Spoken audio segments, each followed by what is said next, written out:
And we are back. Welcome back to Bearded Ramblings, the only show that asks, eh, what, eh, Eh? eh, Eh? what, eh? As always, we are joined by the Craniest of Dars. Hello, Craniest of Dars. Hello.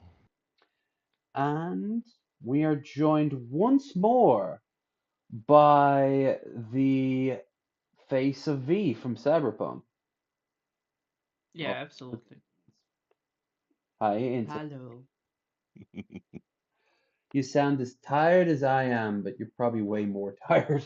I haven't done jack shit but play video games all day. Well, we Exhausting. can definitely, start the contest of tiredness. But I The think you will win contest with. of the contest of tiredness. Doo doo doo. I mean, I just got out of bed an hour ago, so I'm clearly exhausted as well. At your age, probably, yeah. Yeah. Well, time to hit time to hit the hay. Um, all right. So we're going to get into it in a second. Just standard chill stuff. You will find the links to everyone's stuff down in the doobly doo down there below. Don't forget to like, share, and subscribe. Don't forget to check out all my stuff. And don't forget that uh, this Christmas Day, I am doing a 24-hour live stream, flipping a coin between here and Twitch of Power Wash Simulator. And Why not both? oh yes, I do have Duel. I should give that a test run at some point. Oh, I also should as set that the up. wind over there is being very very loud. So if the power goes out, well, we've been here before. There's not much I can do about it. Let's hope there isn't a twister this time. Um, but yeah, there's a lot of cool stuff and shit stuff to look at today. First of all, the strangest one to me of all, apparently we are in the middle of an election over here in Ireland, and no one gives a flying fuck. I've I've heard those generally don't go very well. Yeah, I heard there was a really weird one in some shithole country no one ever heard of before. Well, to Yeah. be fair, name one election that went well in the past 10 years in any country. Exactly. I do. Exactly. Yeah, okay. Uruguay got a really progressive leftist country, leftist vote in that I like. Huh. So, yeah. Okay, I don't know enough about See, Uruguay, but America, Uruguay can do it. America, why can't you? Ooh, Brazil too. Lulu, was it Lulu? Well, not Lulu. It's like Lululemon? Lululemon. L- I don't know. It's like Lou something. He's got a very sing-song name to him. But he's the one who, in response, Bolsonaro did the whole coup that failed.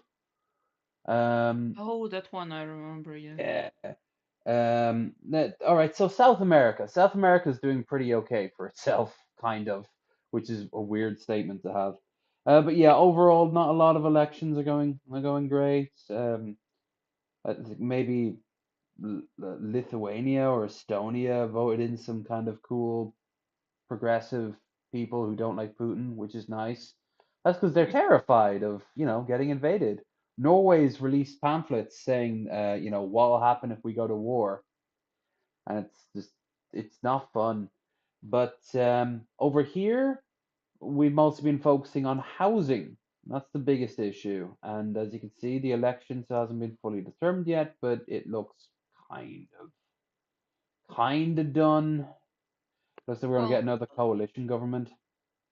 to be fair, recently, what, UK also didn't vote Tory, which is interesting. Yeah, but they voted in Labour, and Labour's shit nowadays. Hasn't I been mean, good. what is not shit, to be fair? Uh, Like, the okay. the bar is so low that you. What's the actual reasonable good political party in the UK called? The I have no idea yet. Social I Democrats, maybe the Lib Dems, the Okay, Green Party. because I know everybody seems to hate Labour and everybody seems to hate the Tories, so I Well, don't know what's the one that people like. Labor used to be cool because it was really like trying to be pro worker and shit. I mean, it's literally called Labor. But then it kept on losing after Thatcher. and because they conflated strikes and getting no work done and increased prices with labor. So they always had a bad stigma about being a little bit too commie for the average British person. So Tony Blair came along and said, we can get rid of all that and show that we're the hip new Labour. And that's what the birth of New Labour. And that worked out great until the financial crisis and the housing crisis and two wars in the Middle East. And since then, Oops. Tories came back, which led to Brexit. So Yeah, and fucked it up for 14 years in a row. yeah, so no matter what way you slice it, it's everyone responding to their past mistakes and making new Also, I'm ones. loving this. I'm loving this infographic here. This must be blowing Americans' minds. What do you mean you have like 10 political parties? I Mhm. love how we have both independent and independent Ireland. Independents are just people doing their own shit, and independent Ireland is an actual party in of itself. That's the only cool one I would say, the people before profit, and I'm actually surprised they got nearly 3% of the vote. Mostly around of all places, if I'm right, Dunleary? Yes, which is a very fancy part of Dublin. You wouldn't think. Also, I Um, love how there's one party that has 0 seats. Like, there's only one party fucked up so bad they got nothing. other, yeah, So I guess it's not really a party then, I guess. yeah. How is others different from independent? That they're probably Others is like probably parties. multiple Oh, parties. the super neo-Nazi party that we made fun of with the tiny lad in the Nazi outfit. Oh, yeah, They're okay. probably in other. My party, the So they IMP. got they got the number of seats they deserved then. 0. Exactly. They probably got like maybe 500 votes across the whole country. That guy was such a tiny wee little He Nazi, wasn't was he? so small. And yeah, I'm just thinking in the background, one of those guys, the balaclava, I probably knew at one point, and I'm like, He don't take was those, yeah. don't take those, man. Oh my Uh God, it's Mark. Shit. that guy was Hey, the angriest leprechaun I've ever seen. he was. I love the footage of him just like answering questions of why he put someone he hated in a job that was important, and he's like, the job isn't important because our party isn't important, so I put him there because I have no respect for him. They know it's just a larpy joke. Yeah. Anyway, we had a coalition government before. It's probably going to be between Fianna Fáil and Fine Gael, and Oh, mm, let's vote for the political party with the word fail in its name. Fianna Fianna Fáil, but everyone calls it Fine Gael. And these are I the don't know if that's a parties. word that actually means something in Gaelic or not, but or if it's just a Um, name. yeah, and they just these are the parties that did all those super overpriced purchases, like the bike rack. If you remember the bike rack, that The was really these parties. really expensive bike rack that had our lad Garen or whatever his name is very We got a confused. Garen video coming up soon. Um, yeah, it's just going to be more of the same. They've all been promising a lot of really nice. One thing I noticed, they've been promising all stuff around Dublin.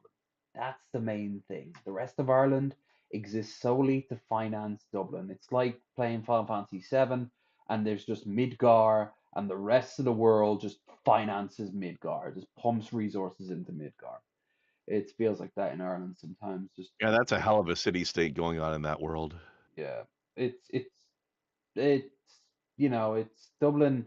Ever since I moved out from Dublin to around these parts of Ireland, technically here.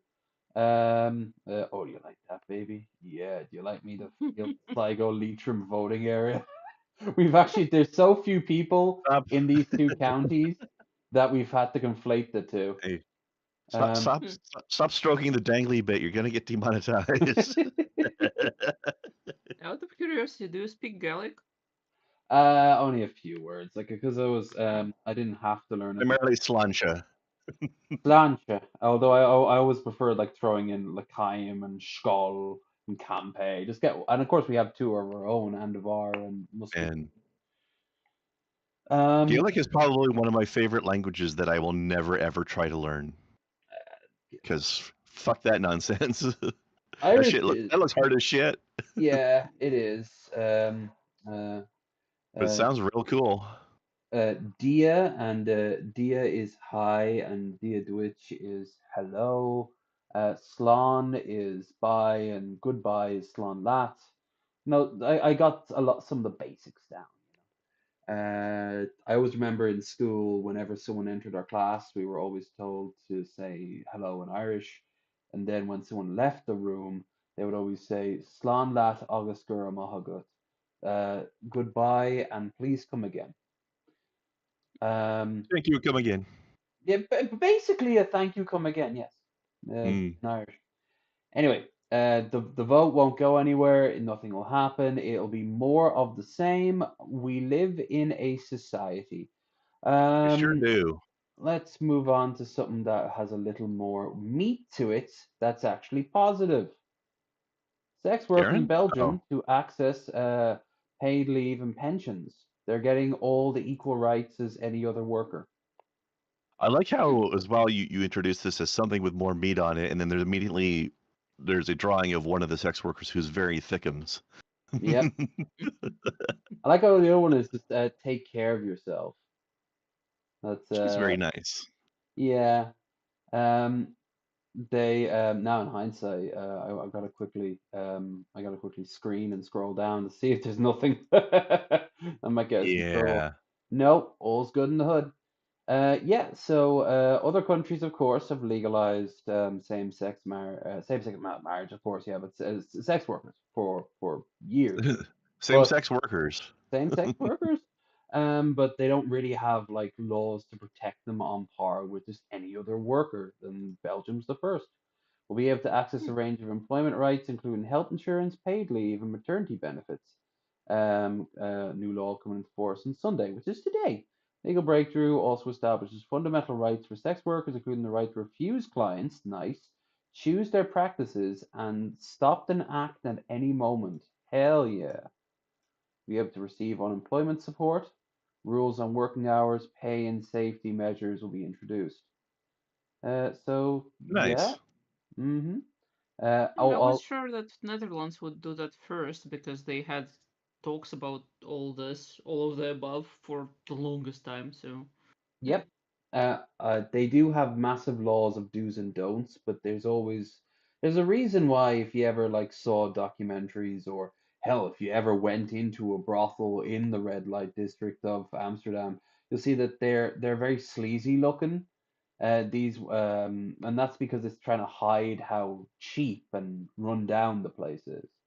Hmm. So they put on a bunch of red lights and they throw up a bunch of tarps everywhere and they'll hide like water damage and shit. Now under this Belgium rule, basically you walk into a brothel, if it's not like up to a health code standard that would be on par with a restaurant, then you're in trouble. You as the pimp, as the madam, as the owner are fucked. You're going to get a massive Yeah. fine, lose your That license.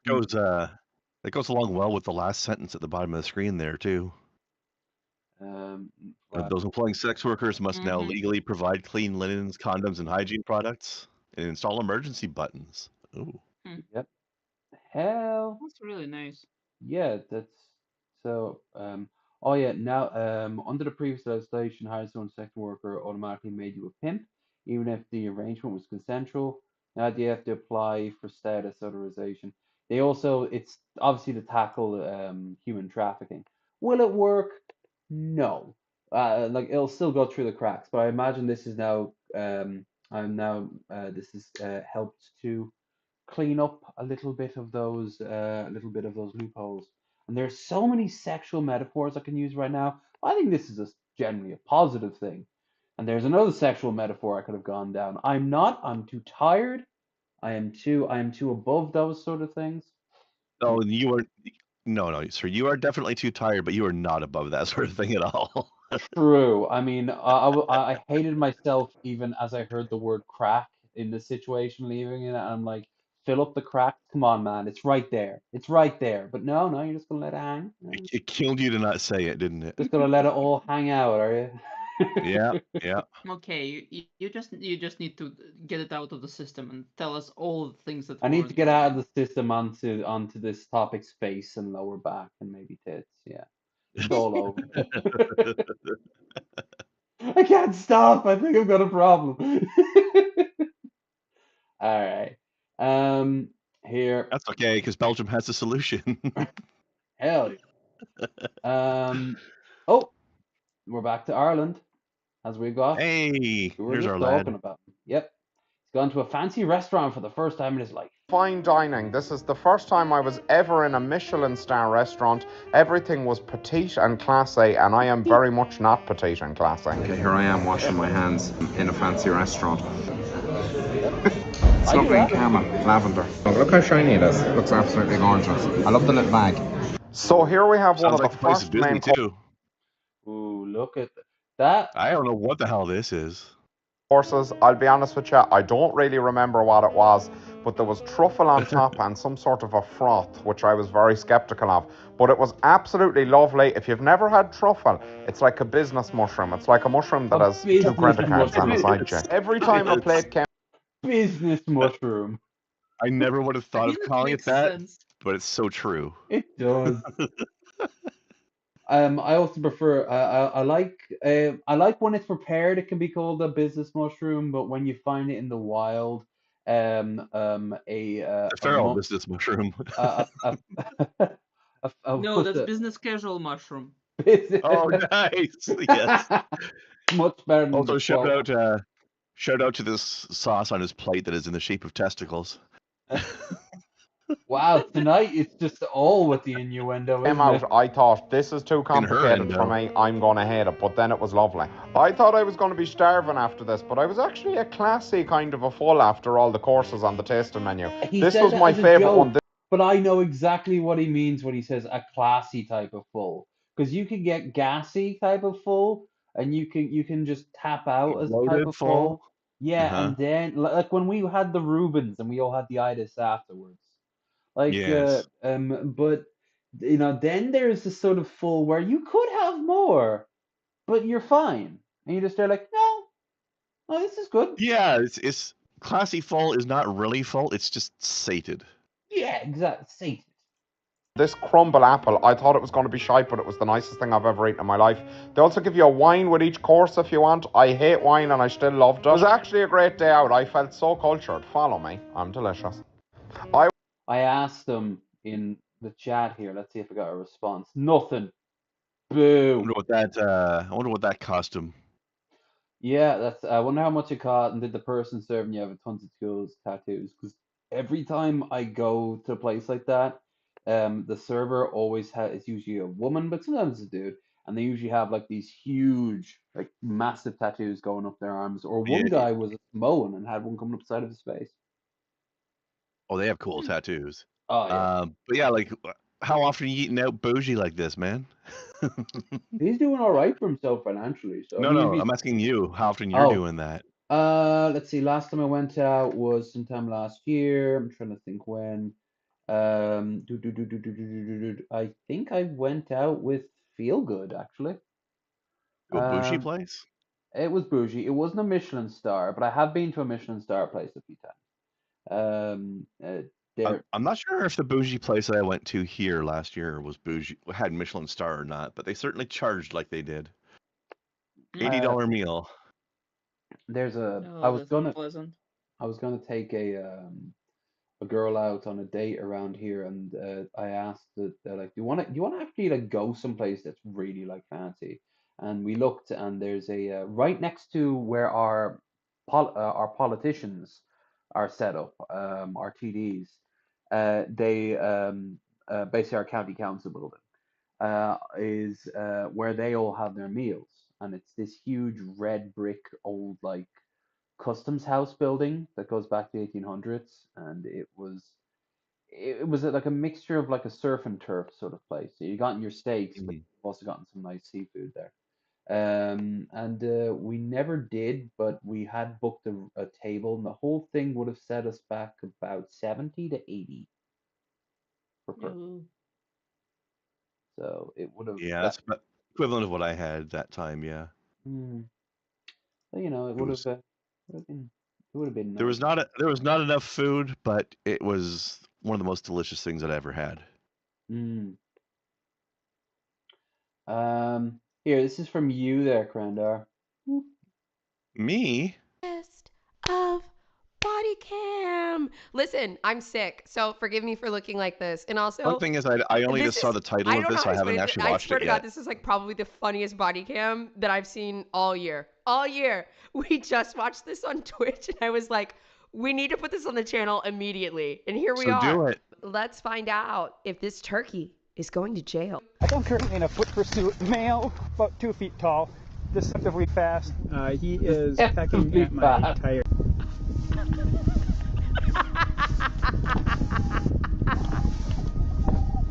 Oh my. Turkey's like, oh, Wait, you want some of this, do you? Why does this feel so serious? This is an actual body cam. Hey, turkeys can mildly inconvenience you, okay? Out of here! Oh, shit. This is St. Louis. It's a horror movie now. I've got a turkey attacking my cruiser. Get a turkey! Why do you say it like that? Because he's embarrassed. 10-4. He has no fear.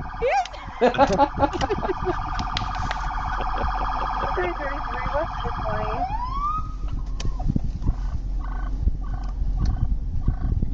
Oh, damn! This battle cry is taking over.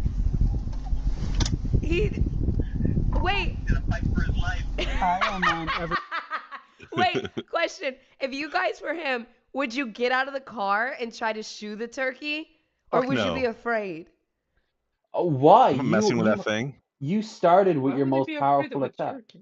Well, they do actually like have like sharp claws and shit. But Well, you can scream at them and they just. yeah, but like look, it was not afraid of the car. What chance do you have? Like, Yeah. Well, maybe it just doesn't register a car as anything that is, well, vaguely predator shaped. I don't know. I mean, I'm not saying it's so stupid, but well, it is But literally a bird brain. So yes. Because I was just thinking, why does he's trying to like inch around it? I was like, why doesn't he get out? And I'm like, wait a minute, I might get attacked. Evergreen at Hay Meadow in Grand Chute. imagine to see like the front of the car move over a bit. And he's like, uh-oh, never They're mind. vicious. Problem took care of itself. I guess I we're. don't know what they're gonna Who do. wants Like, turkey I tried jerky? to use my siren to scare him out of the road so he wouldn't get struck, and I think he took it as a challenge. he heard the siren and thought it was a mating call. Oh no. Oh god, is it gonna start fucking the windscreen like a Mylock from Star Wars? Oh my god.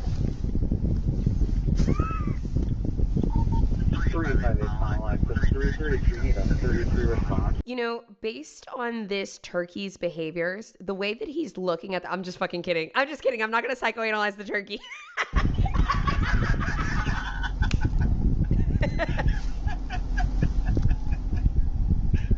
I bet an umbrella would help against the turkey, you know? Yeah, Quickly opening and closing it. like Sean freak it out, Connery yeah. in Last Crusade on the beach, just flipping that back and forth. Yeah. Yeah. Yeah. The way she said, do you need backup? Like, is this serious right now? 33, do you need backup? I mean, you can't just solo a turkey. Come on. I don't know, I'm fat enough. Yeah, 1040 is good. I'm trying to de-escalate. I mean, you, Oh you my could probably God. solo a Currently turkey at turkey negotiating. dinner, but He not like is while it's pecking at alive. my tire. Sounds like a challenge. Hey. Dude, what's going to happen?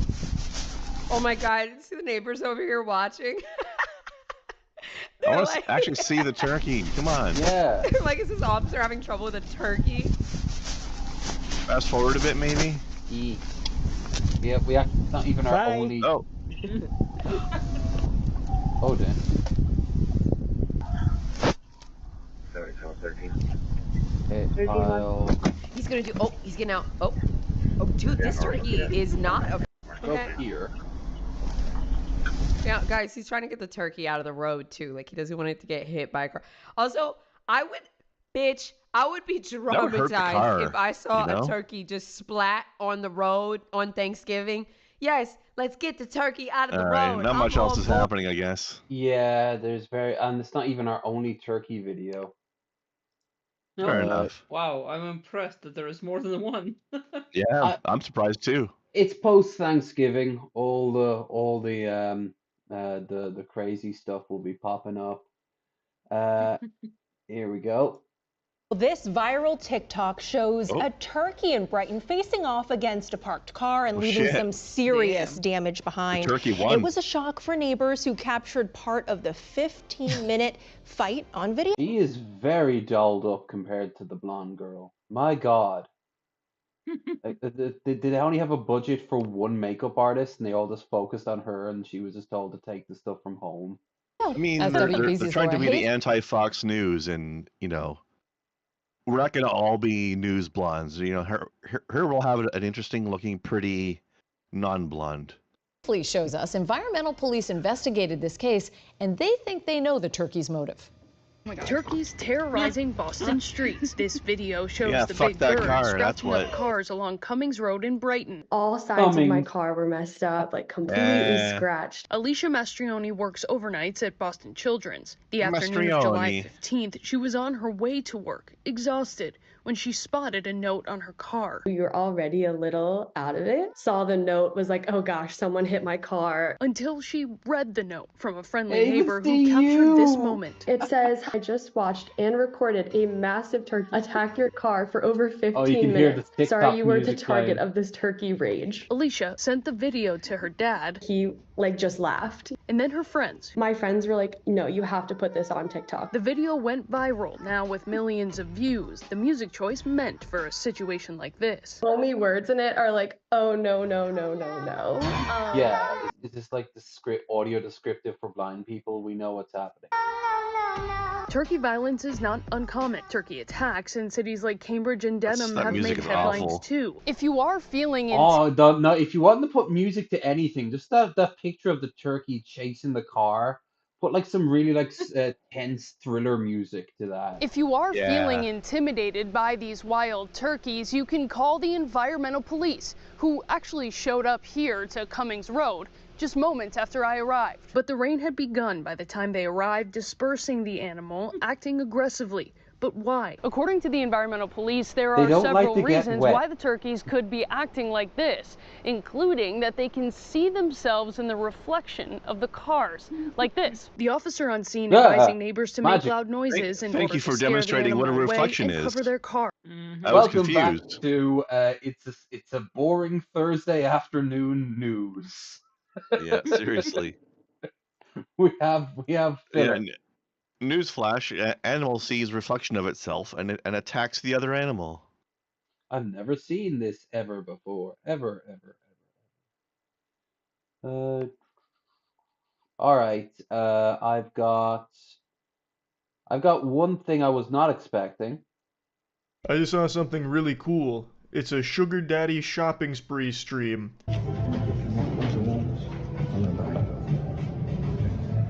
It does look kind of sad. Already we're off with a depressing start. Right? That's so badass. We'll take them both. What princess wants, she gets.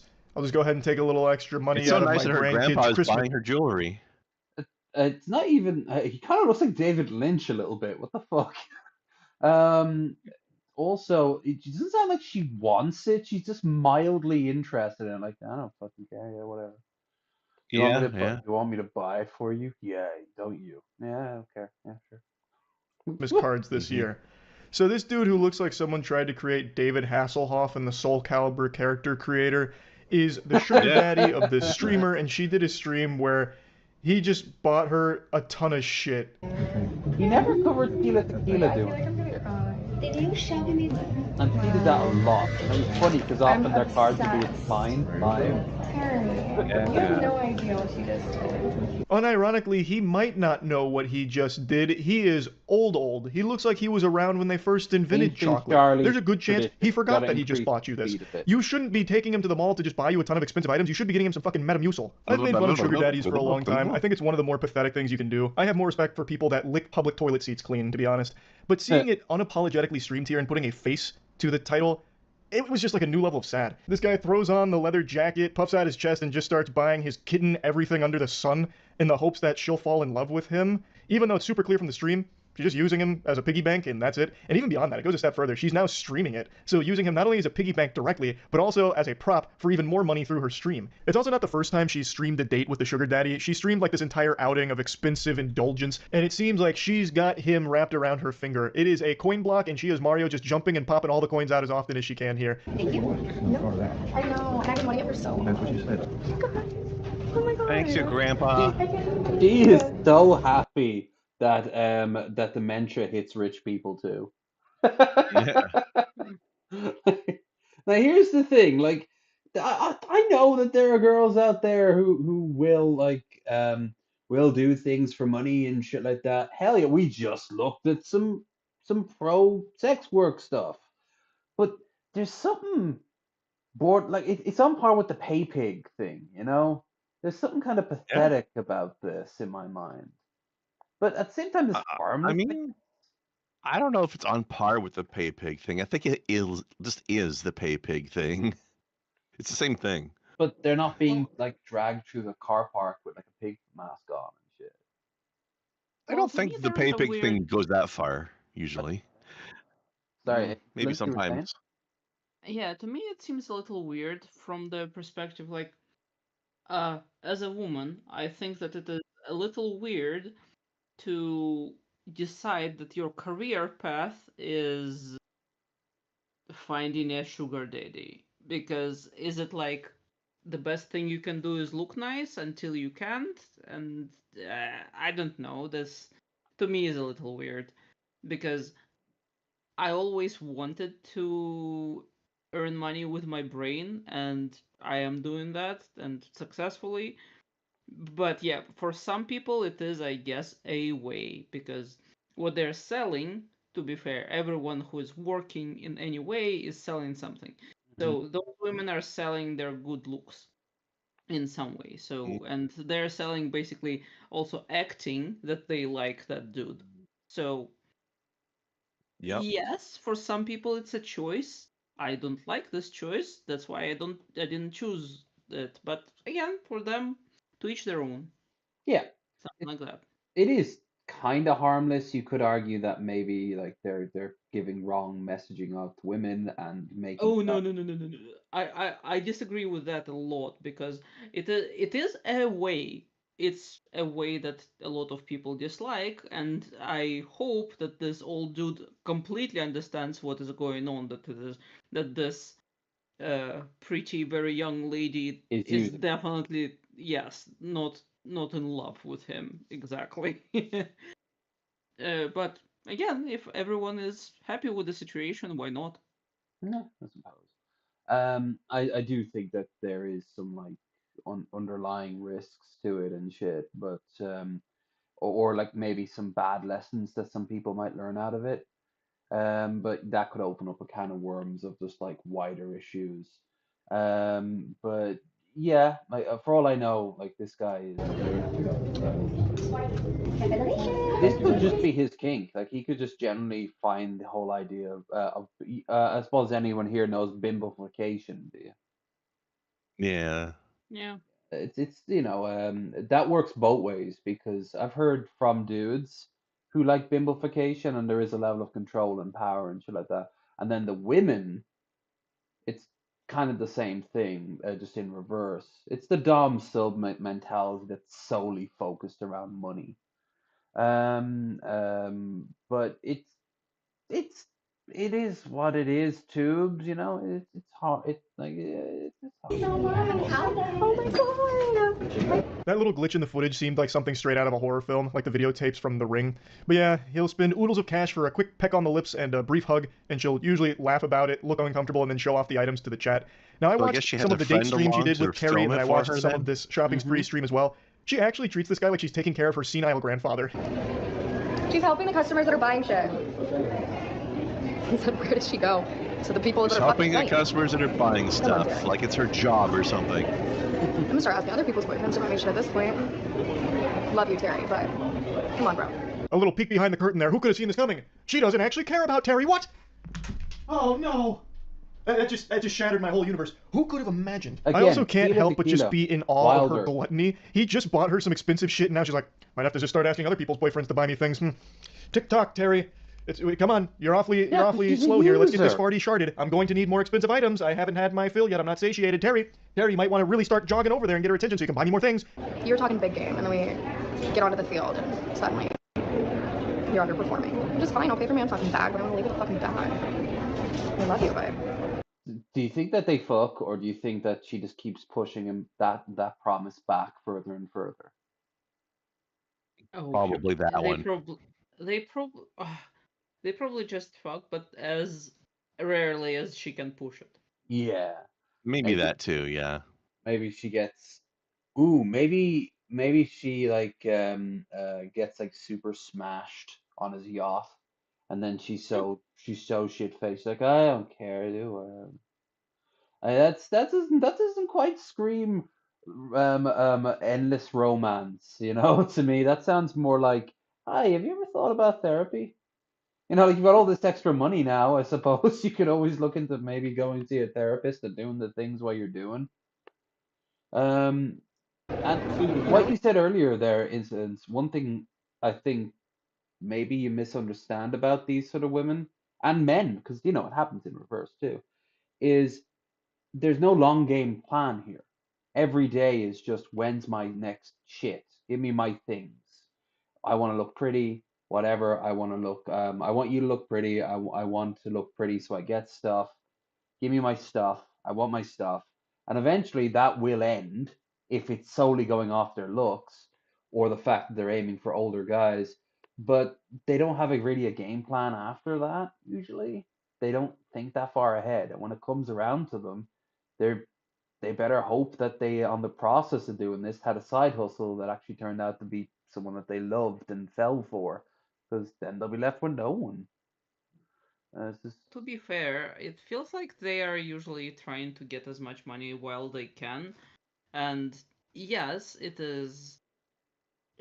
It feels like it usually ends before they get enough money because there is never enough. That's the problem. Yeah. And they get used to just spending. But again, very rarely, people that are smart go this path. So you would not expect that someone has an ability to plan anything to, have an actual life of, I don't know, getting some money from the rich dudes and then making something out of it. That requires brain. Like, a lot of people would have more dignity not to do this if they already have enough brain to plan. And I'm not saying it's exclusively about women. If it is some sort of gigolo or something, it would be the same. You hear about a lot of gigolos in America doing that to get like green cards and such. Oh yeah. Yeah.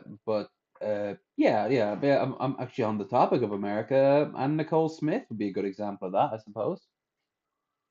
She went from being just a trailer trash stripper to getting millions and millions from her very brief marriage to that elderly oil baron dude. And then, she then went off and got herself dead. So that didn't really pan out for too long. But on the financial side of it, she clocked. She did all right for herself. So, Well, yeah. you can remember one. That means that sometimes they get lucky. There are probably hundreds of thousands of women that are trying to aim for the rich dude, and some of them actually get a very rich dude, and sometimes that rich dude dies and doesn't have a will that leaves nothing to that gold digger. So yeah, sometimes it happens. I'm just saying that for most of those it doesn't end well. No, it's the same. Winning the lottery is technically possible. Well, Exactly. Yeah. The odds. What an angel. Terry, you lucky dog. It's easy to see why you've fallen head over heels in love with this saint. I almost threw $100 at my computer screen. When she was complaining right there, I thought, no, she needs this money. Someone hasn't bought her something in minutes. She's gonna starve. I just can't believe she actually has the gall to get this angry in public and on stream about Terry not buying her enough, saying that he talked a big game but now is underperforming after already buying her some expensive shit. Come on, man, wake up. I truly will never understand this whole sugar daddy mentality. I don't get it. Oh, I don't fucking work here. I'm sorry. I'm waiting for somebody to phone. There's also Yeah, the I'm angle saying from about- him, like it might not even be a fetish thing. He might be just so old and so well off that he doesn't give a fuck about the money. At that point, dude, start up a charity. You know, like I don't think this woman needs all your attention all the time. Maybe get some Well, kids also to through be fair, college, you know? he has that money. If he wants to just throw it at some bimbo, Yeah, why not? absolutely. Yeah. It's yeah. There's nothing inherently wrong. Unlike, say, the women we're going to look at now, or the next one, we've been rationing our Karen ever since we found Ooh, this I haven't video. seen a Karen in a long time. Same, up to quite recently for us, and we found this compilation. So once an episode, we're going to go through one of it. So we've done the first one. You just watching. No, don't be already sped up. We needed that for Charlie. We didn't need that. Oh my God. Yeah, you deserved it. Oh my God. In my opinion. Oh So God, you're not that's gonna an give me a old one. driver's license? I'm not going to give you a driver's license. I don't have to give you a driver's license. Okay. I'm traveling. I don't have Oh, to have she's a driver's sovereign license to drive citizen. a vehicle. Okay. In what state is that? Any state. It's common law, natural law. Common What law. up, y'all? We back Natural again. law, This like is that's a Top thing. Things. I guess it is real instant karma. Oh, that's it. Whee! Nope. That was Oh. very fast. Okay. It's gonna start on my Instagram. Down you go.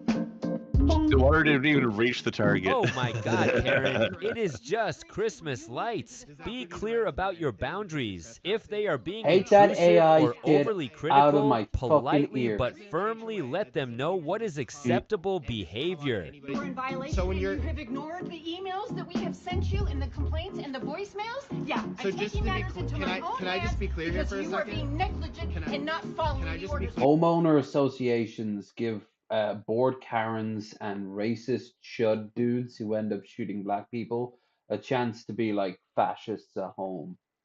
Because I've Feels like- heard nothing but horror stories out of HOAs. Yep. Exactly. It feels like they're like a I don't know, like a like embassy of hell. Yeah. Like tiny embassies Mhm. of hell are all the HOAs. Yep, I agree. Some of them are like solely designed to keep out people they don't like there. Others are so asinine. I remember seeing one that said you needed a I think this was in Texas. You couldn't use any but one type of grass on your garden, and it had to be at a certain height, like everyone else. It's just Yep, sounds about right. yeah, like fuck off with that shit.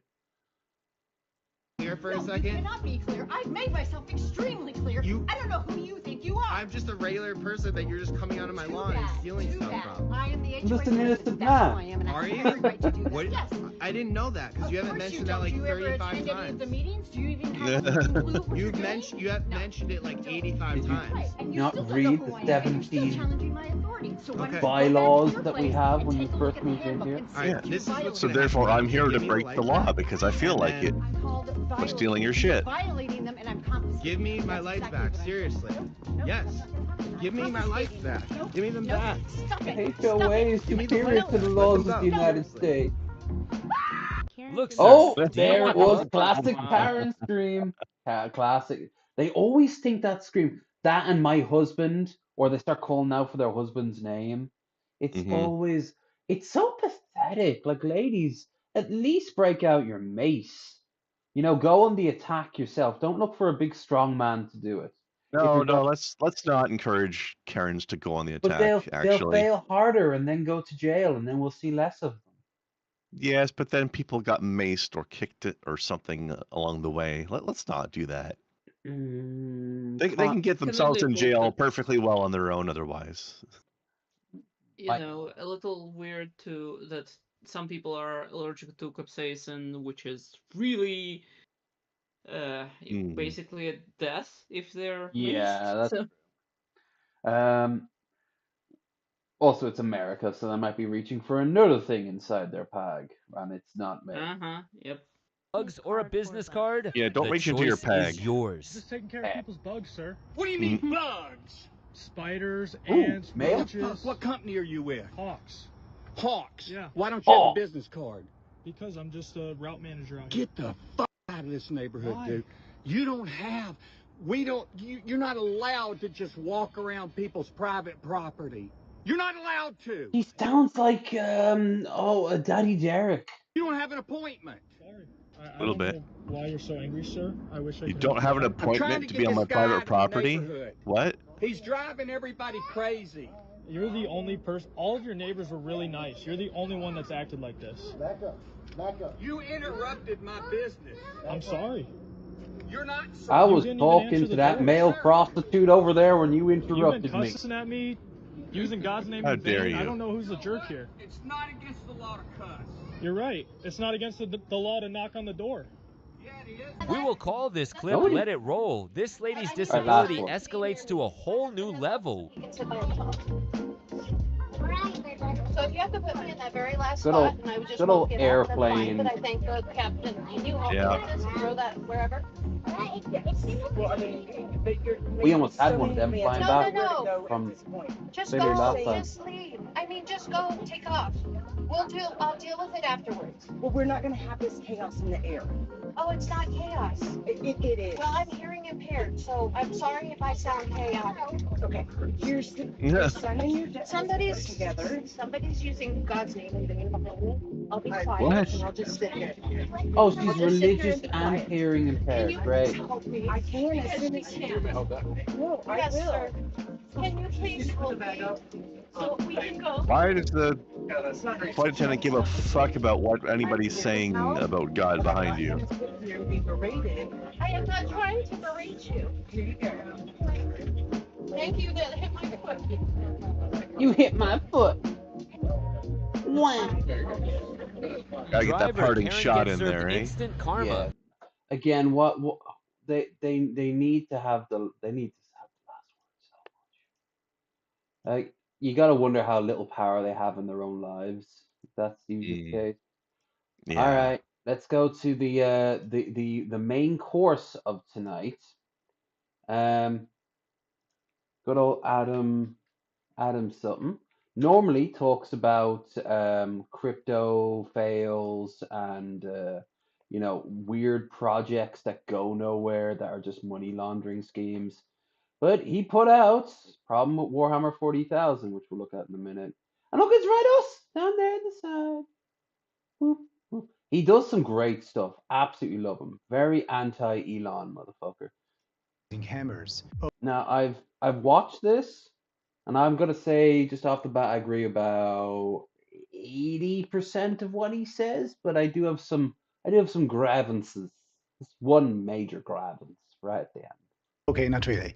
Warhammer 40k is a massive, bombastic universe in the grimdark future of the 40th millennium where humanity is fighting wars at an epic scale on multiple fronts against all sorts of horrors. Space orcs, space elves, literal demons from hell, humans corrupted by literal demons from hell, the Zerg, and also the Tau. Warhammer got its start as a tabletop game, and at the core it still is. Imagine chess but more complex, where two players bring out their hand-painted armies of miniatures and battle it out on a large board. It's a cool experience at game stores or game bars where you get to meet people, socialize, and show off your cool miniatures. Today, however, the Warhammer IP has already outgrown its tabletop niche and now includes ultra-popular AAA game titles such as the latest Space Marine 2 with more than 2 million copies. Dare bring Dawn of War 3 into this. I was just gonna say, I think it's hilarious that that's the image that was on screen when he said really popular game. He could have had Rogue Trader, he could have had Chaos Gate, the original 90s Chaos Gate for nostalgia bait. Why not?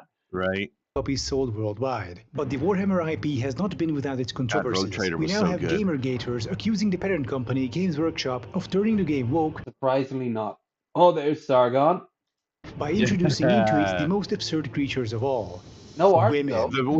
Wait, it's actually even more ridiculous. Gamer-gators are mad that Games Workshop changed the lore of one of the factions that no one plays or cares about by saying that some of the soldiers can be women. If you want. Fuck you, Custodes fire teams. No one cares. No one cares. And as for Combat Patrol, no one cares. I mean, it's you assembling the miniatures. You can decide what head you put on them. And this resulted in a global outrage among people who have never touched a Warhammer miniature. Or a woman. That's it, Games Workshop. I could suspend my disbelief for space orcs, space elves, and hell in space run by space demons. But women? If women are real, how come I never touched one? On the other hand, opposite to the Gamergators, we have an increasing number of voices saying that Warhammer 40k is starting to become problematic by turning from a satire of fascism into a celebration of it, especially with the late Problem number one, no they don't. They've never, ever, ever, ever, ever wanted the 40k setting to be anywhere close as a praise. It is grim, it is horrible, it is unpleasant. And it's supposed to be. It's grimdark. Yes, correct, but there are way too many people that actually see it as a glorification. Yeah, of course. I mean, we just mentioned Sargon there. I was a huge Warhammer fan for years, and then I was like, wait a minute, this guy's a chud piece of shit, isn't he? Oh well, we're done with that. But like him, some of the other ones, but I don't want to quite mention names because there is a grapevine that leads back to me in the 40k community on YouTube. But on top of that, it's just the community don't give a fuck about Warhammer. They care about it as a sort of like bastion against quote unquote wokeness, which is so nebulous and vague that if they see a female custodian or if one of the Space Marines was black, that wasn't a salamander.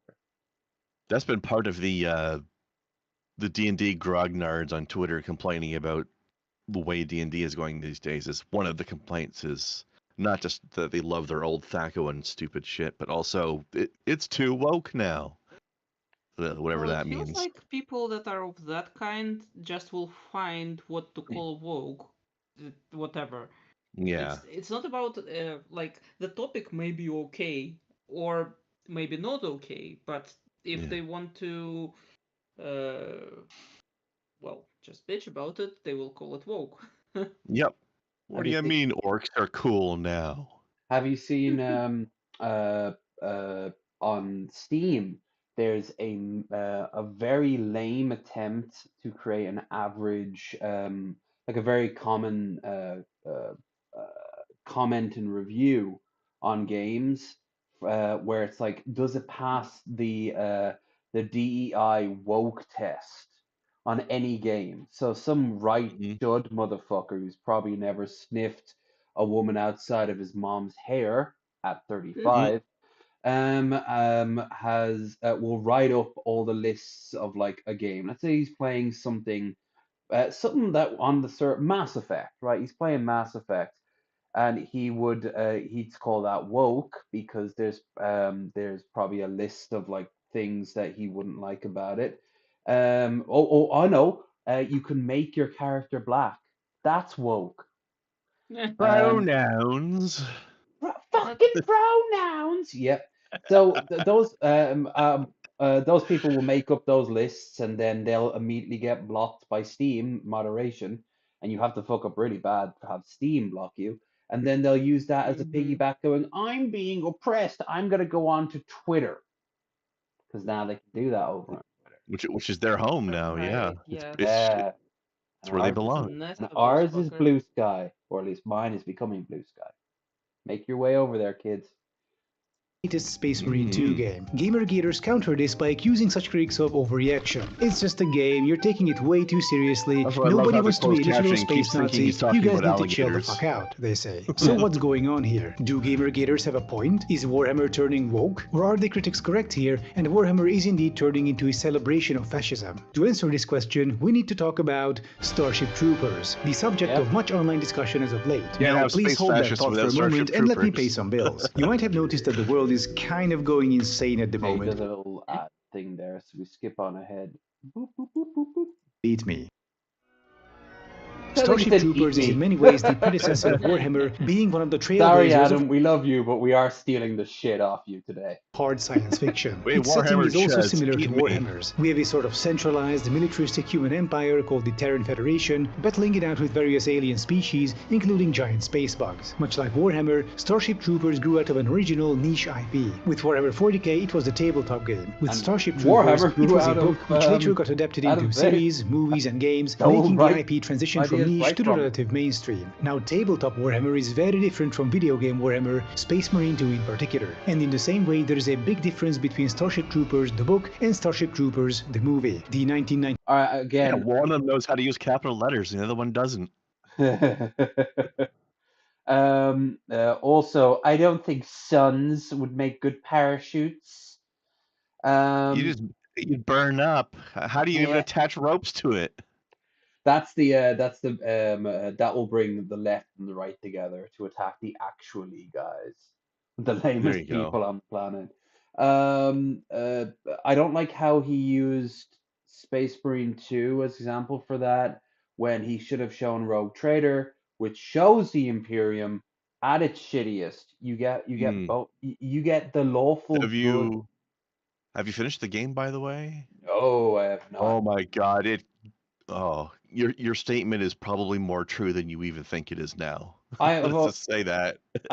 From my personal memories of it, from the clips I've seen of the new DLC, yeah, it's that's a good example of how horrible the Imperium is. Like you can just, if you're running low on resources, you can grind your excess crew population into food. You cull them for food. You get chastised for being kind by both the characters in the game and the game mechanics because you've just let in chaos or a Xenos cult. But that would make me feel bad. In the Imperium, you would die first from your enemies, not the Imperium. I mean, that's the funny thing about Warhammer 40k is like, yeah, showing kindness can let your enemies in, and that's not just a paranoid shit to say. That's actually true there. Yeah, but that's the thing. That's in the 40k setting. It's not the real world. We don't have demons and aliens coming at us, but we do have dirty immigrants and the woke. What do you mean immigrants are aliens according to the United States? Technically. How many countries are there that call people from other countries aliens other than the U.S.? I've never heard the UK calling them aliens. It's so weird. Yeah. 97 movie, they may which not was at the call them. Sorry. Oh, go on. They may not call them aliens, but they definitely have the same attitude to immigrants that steal their jobs. Who does? The UK. The UK in general. And Ireland. The UK. Too. Oh, okay.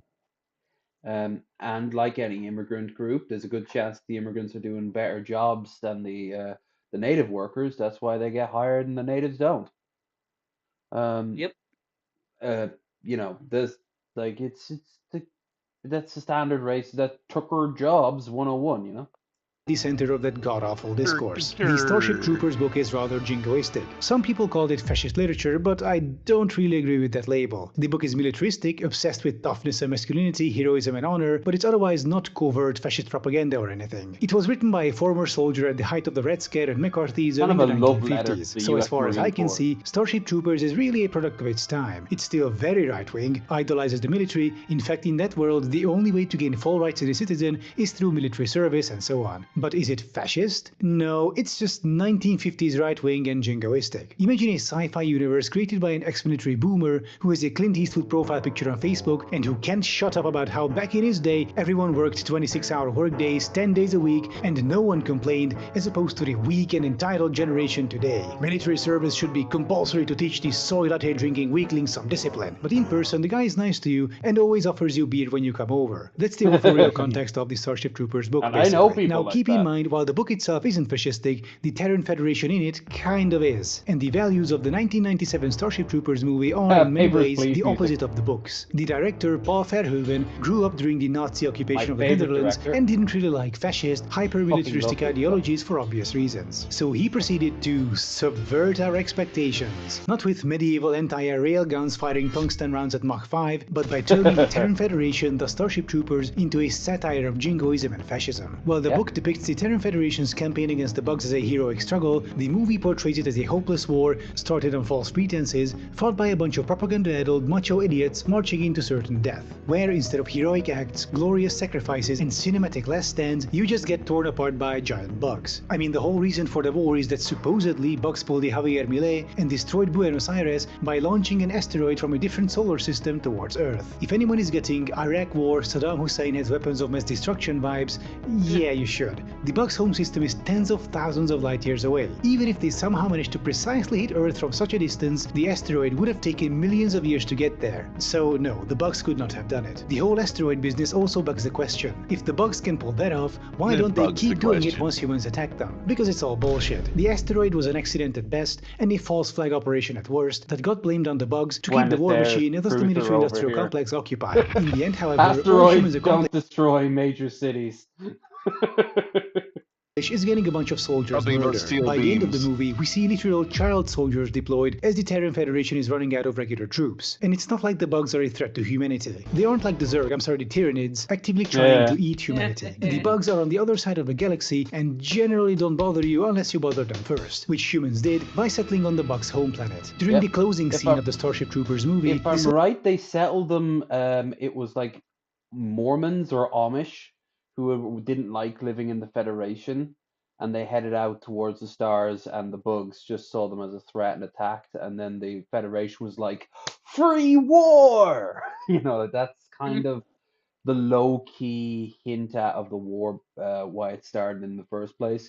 But the bugs kind of are better at it, way better at it than the Terran Federation, and as the sequels show, they lose more and more and more and more and more and more and more. But you know, in the first movie, it ends like this. Soldiers capture a brain bug, the bug's equivalent of a command and control vehicle, basically. In this scene, Neil Patrick Harris reads the brain bug's emotions and loudly proclaims it's afraid to the soldiers around him, after which everyone erupts in cheers and the whole scene is played off seemingly as the glorious ending of a righteous military campaign. Except it's not, and the movie goes to great lengths showing you why in the 2 hours preceding this scene. First off, as I've said, it was the humans who attacked first. The bugs did not start this conflict. They were attacked based on false pretenses and they decimated the humans for it. I mean, if the literal child soldiers by the end aren't indication enough, I don't know what to tell you. Hundreds of thousands of human deaths for no reason. That end scene with the brain bug is basically one massive cope by the Terran Federation. The director even added a nice little touch. When the bug starts jittering out of fear, the soldiers quickly back away from it. This is not a victory. You captured what is basically a single command and control vehicle at the end of your campaign that cost the lives of hundreds of thousands of soldiers. It's like when the other Federation, the Russian one, exhibits a captured Abrams on Red Square. Yeah, you got that one, congrats, but you also lost more than 18,000 pieces of heavy equipment in Ukraine, and it's just the visually confirmed losses, not to mention your casualties. Anyway, the Starship Troopers movie is very clear about it being a satire. The discourse that erupted around it, however, was truly mind-boggling. On one side, you had people... Verhoeven really did not get the response of it. Mostly he focused on what he could know, which was that there was 2 women that were vying for Rico's attention, and everyone agreed that he picked the wrong one to save. There was the red-headed one who was really into him, and then there was the one who kind of dumps him, who was like the spaceship pilot, that he ends up getting back together with. He only really picked with that because he didn't really grasp why people didn't see it as satire to show that fascism bad. It kind of blew him away how dumb it was, because people got his RoboCop references to America. America was this over-the-top, explosion-ridden, crime-ridden place of excess that gave us so many like cyberpunk and dystopian tropes. But then, you know, when it comes to fascism, wow, this Terran Federation thing looks really good. No. Oh, you support fascism? No. Like it's not Poe's law, is it? It feels to me that for a lot of people it is too abstract to understand that, you know, disgusting bugs can be a metaphor for, literal Nazis or something. I don't know. Well, or for bugs, the opposite. yeah, it would be. I mean, the opposite. Well, he Them addressed. being, People with the reasonable take. Everything that happened to humans is basically their fault, the war with the bugs was completely unnecessary, and the Terran Federation is a crazy, jingoistic fascist empire. I mean, the director put Neil Patrick Harris in a literal SS uniform. The message is very clear. Also, the brain bug scene is followed up by a propaganda video in which people gleefully torture the brain bug, so there's that too. But some disagreed with this assessment. A lot of people legitimately did not understand how anyone could take the side of the bugs, empathize with the bugs even, when all the Terran Federation characters are attractive and the bugs are disgusting. And I mean, that's the whole point. The way you instinctively feel about the bugs is how a white supremacist feels about blacks or how a Nazi feels about Jews. Revolting freaks to be crushed under their boots. Not coincidentally, this is often how Jews were depicted by Nazi propaganda. Disgusting. And also, interestingly enough, they're both incredibly weak and disgusting, but also more powerful than you. The weird double juxtaposition. Like, yeah, go on. And that kind of justifies the disproportionate force response. Like, we need to crush them before they crush us, or something like that. Mm-hmm. Which is always a part of a propaganda. Yeah. You see the right talking a lot about like trans and woke culture and all that, and it's like trans people, they're controlling media, are they? Because every trans person I've ever talked to is focusing more on medicine and paying rent, which is interesting because a lot of Republicans also worry about paying rent and medicine, but they've been told that it's because of the wokeness. I love the pure timing of it. I walk back into the room, and the first thing I hear out of my headphones is trans people are controlling the media or whatever. Hey, Alex Jones is gone for the time being. There's a vacuum that needs to be filled. like, share, subscribe. Check out the links. Got me some bone broth. Insects to be purged from the face of Earth. The movie essentially challenges you to take the side of the group you were conditioned to hate. And oh boy, did many people fail this test. The discourse essentially became an indicator of who would fall for Nazi propaganda, where all the Aryan Germans are depicted as tall, strong and beautiful, and all the supposed subhumans as revolting freaks. With that, Starship Troopers gave us a very important revelation about the importance of aesthetics. If an otherwise horrible faction is depicted as badass and handsome in an IP, some people will start idolizing them and co-opt their visuals, no matter how monstrous the faction is or how much satire you heap on. And this brings us to Warhammer 40k. Let's consider its opening paragraphs. It is the 41st millennium. For more than 100 centuries, the Emperor has sat immobile on the golden throne of Earth. He is the master of mankind by the will of the gods, and the master of a million worlds by the might of his inexhaustible armies. He is a rotting carcass, writhing invisibly with power from the dark age of technology. He is the carrion lord of the Imperium, for whom 1,000 souls are sacrificed every day so that he may never truly die. Vast armies give battle in his name on uncounted worlds. But for all their multitudes, they are barely enough to hold off the ever-present threat from aliens, heretics, mutants, and worse. To be a man in such times is to be one amongst untold billions. It is to live in the cruelest and most bloody regime imaginable. These are the tales of those times. Forget the power of technology and science, for so... I just noticed something really weird in that thing, even though I've actually read this before and I didn't notice it. He is the master of mankind by the will of the gods. I knew you'd say that. That's so weird. Okay, so this has been since the 80s, since the very first books and the very first short stories would come out. Because they needed the blurbs, right? So they just threw away a line that the Emperor back in the beginning was by the will of the gods. And they've rolled with it ever since as being a cryptic sort of reference to something. But ever since the Horus Heresy and now the Indomitus Crusade and all that, it's quite possible that he made a compact with the Chaos Gods that he then shirked on, and that's why they were so pissed off they converted Horus. I mean, isn't that the lore behind how he created the Primarchs? Yep, he got their power. He also he aged without aging and basically condensed his powers. He became even more powerful when he came out of the Chaos Gate. He also went through each one of the 4 realms of chaos, basically stealing something from each of them to add to his own power, which he eventually was going to use to betray them. So in that regard, Chaos Gods are right. He is a fucking menace.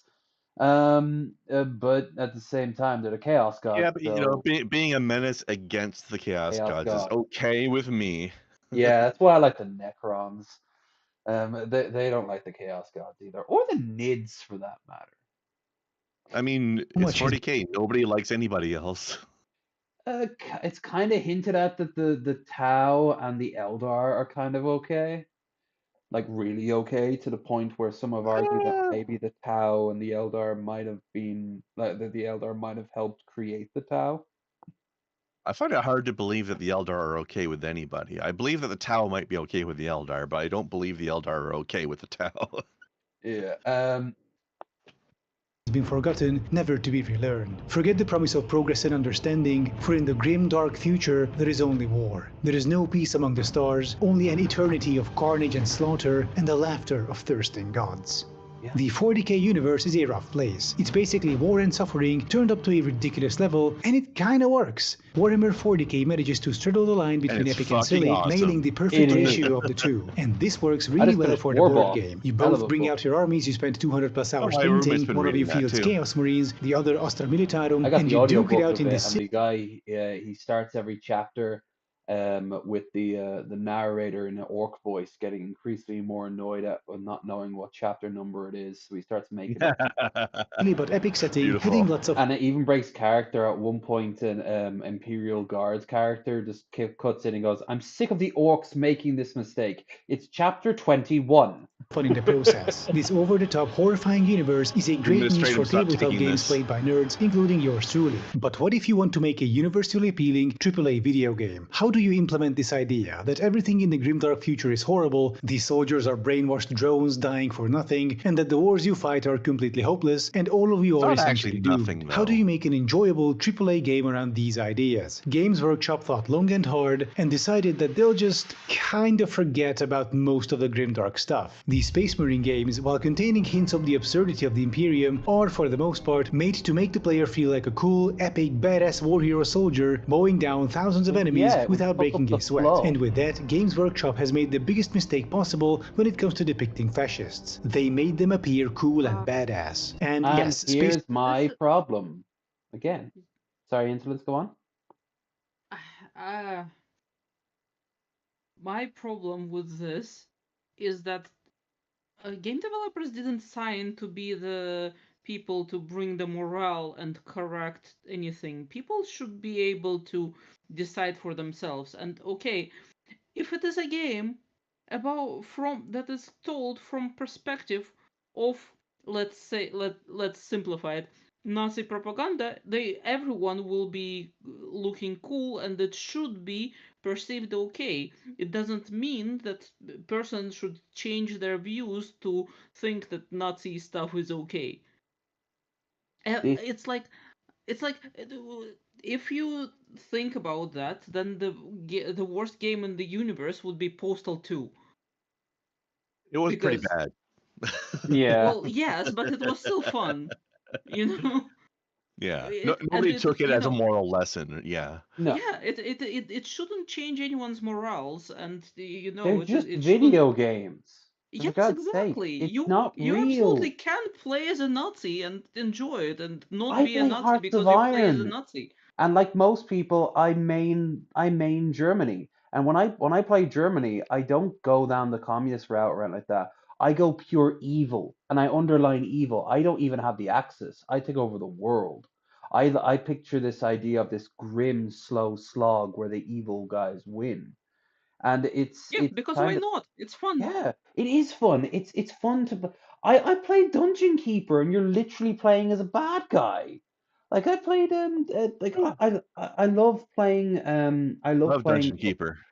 And it's done in tongue in cheek, but like it's done in tongue in cheek. But how many games at the time let you play as the villain? It's fun to play the bad guy, even if the bad guy is based on the real. What was the name of that one game that was like a sort of Baldur's Gate style of game that was the whole premise was like one of these games where you were the big bad villain is trying to take over the world already happened and the bad guy already won. Tyranny, yes. Yep.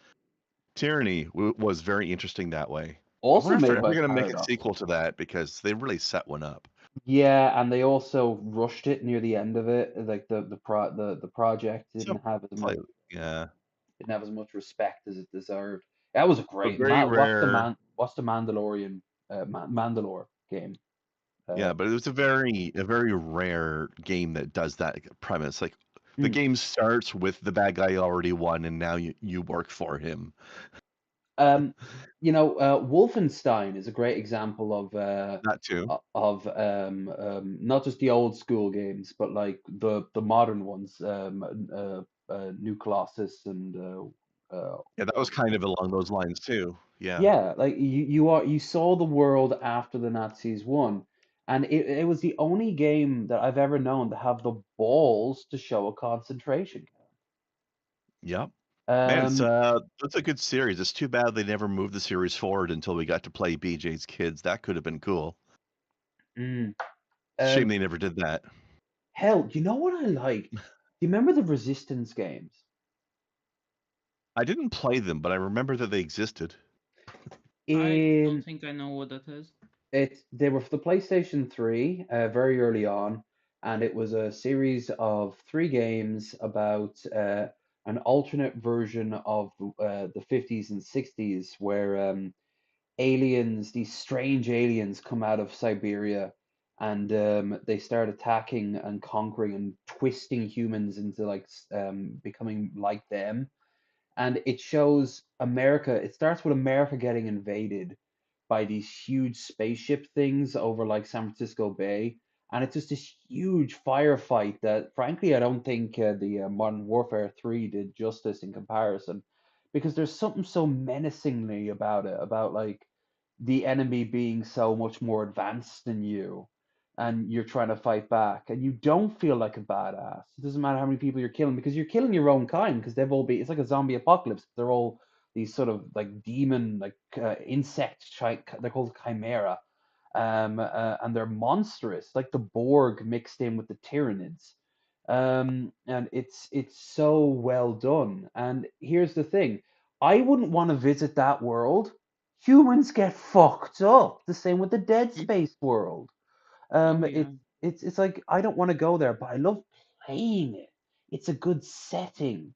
And in that setting, I'm gonna be a character in that setting. It's why I'm an NCR stan in New Vegas. Which now I have to, next time I play New Vegas, I've got to play Falling to Mr. House's Sway, because as it turns out, that's probably canon now. But like, neither here nor there. Got to get back to the video. But it's like extra credits to the video a few years back. They got a lot of flack, justifiably, about saying you got to be careful about not making the Germans, not making Nazis, not making like them look cool. And my response back is, don't. You could have it both ways. You can make them look cool, and you can show how monstrous they were. But that doesn't matter so long as the gameplay is good, so long as you get to play it. And if I'm not talking about haha, now that you've beaten this map, you can watch as they round up all the minorities and shoot them. I am talking about, however, about like, hey, I'm playing a game where we're playing both sides of, say, like a multiplayer game where one side's the Allies, the other side's the Germans, and suddenly a lot more people want to play the Germans. Okay, that All right, mu- that means there's more Germans for me to shoot now. yeah, fuck it. Like it's just a fucking game. Like you can't conflate these two. Now there are people there because, like I said, I do play Hearts of Iron. There are some really, really hardcore neo-Nazi motherfuckers who enjoy role playing in these sort of games, and it's a tragedy for Paradox in particular. They have to put up with some bullshit, but fuck them. They don't represent me. Like, and just like this motherfucker on screen doesn't represent me, but I can't wait to play it because I love the first game. I think was that fun. the important part is that some people say that those, some kind of video games can make people into Nazis. No, they would become, neo-Nazis of some sort without a game. They would Yeah. find different means to Probably to get fucked up in. Yeah. They're probably neo-Nazis already, and they just don't know it themselves yet, or they just haven't shown it publicly yet, or something. As a Yes, former, exactly. As a former neo-Nazi, I can tell you I was hooked from History Channel documentaries that would always put giant warnings in the documentaries about like, oh, and then the Nazis did this and the Nazis did that. And I did it just went over my head and I was just focused solely on, like, ooh, big tanks. Look how nice their uniforms are. They're all marching in formation. This is cool. And like, I was going to be doomed either way. I didn't need a video game to do that. I didn't need History Channel to do that. All that did was, on the positive, was start my long, continuous love affair of anything with giant maps and, 5 hour long documentaries on like the Peloponnesian War and shit, like on YouTube. But like it that didn't convert me. That was just going to be my trigger. And I guarantee you, there's some 17-year-old edgelord who plays like a game with Nazis in it, and back to Fallout. A lot of people want to reform the Enclave in the fan community. They create like mods and the like, and it's so Yeah. sad because like they're meant to be the bad guys. No, but this faction actually is really cool. Why? Because their uniforms are cool. Fuck off. And Like, and again, I think that for again edgy teenagers, it's fine to start liking a faction because they have cool uniforms. hmm. It is kind of normal because it's like which bird is the brightest in the flock and we will follow it. It's something like primal. I don't know. The thing is that very few very fucked up people will follow it to the actual, the morals or immorality of a faction. Nobody usually goes as far as following the pretty picture past the pretty picture. And Yeah. following the pretty picture is fine. Absolutely. Hell, sometimes you even get bizarre ones. Like, do you remember that weird furry Nazi who showed up to the convention that one time? He was dressed as an SS guy, but he was also in a fursuit. Like, you get some weird overlaps there.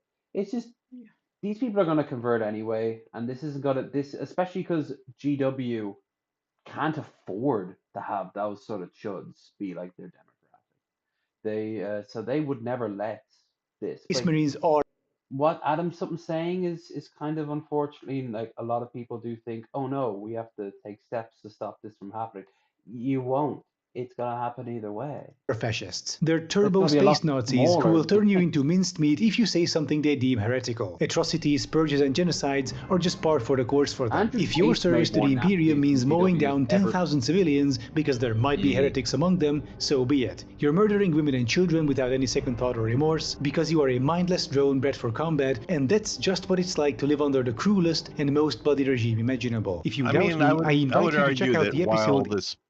While the Space Marines do commit genocides, they're not doing it mindlessly. They generally know why they're doing it. Like, they're wiping out a planet full of corrupted heretics or something. Like, they know why they've been told to do this. They're not totally mindless about it. No, but they also, their idea of morality is so different. Like, here he's quoting the Hammer and Bolter episode where the Space Marines invade an Eldar world and they just genocide women and children. Yeah, that's kind of their MO. They're Xenos, purge the Xenos. I'll always remember in when you go to as a port, not Port Mall, the port in Rogue Trader, the big one. And you early on you get to see them torturing quote unquote aliens, but it turns out they're mutants.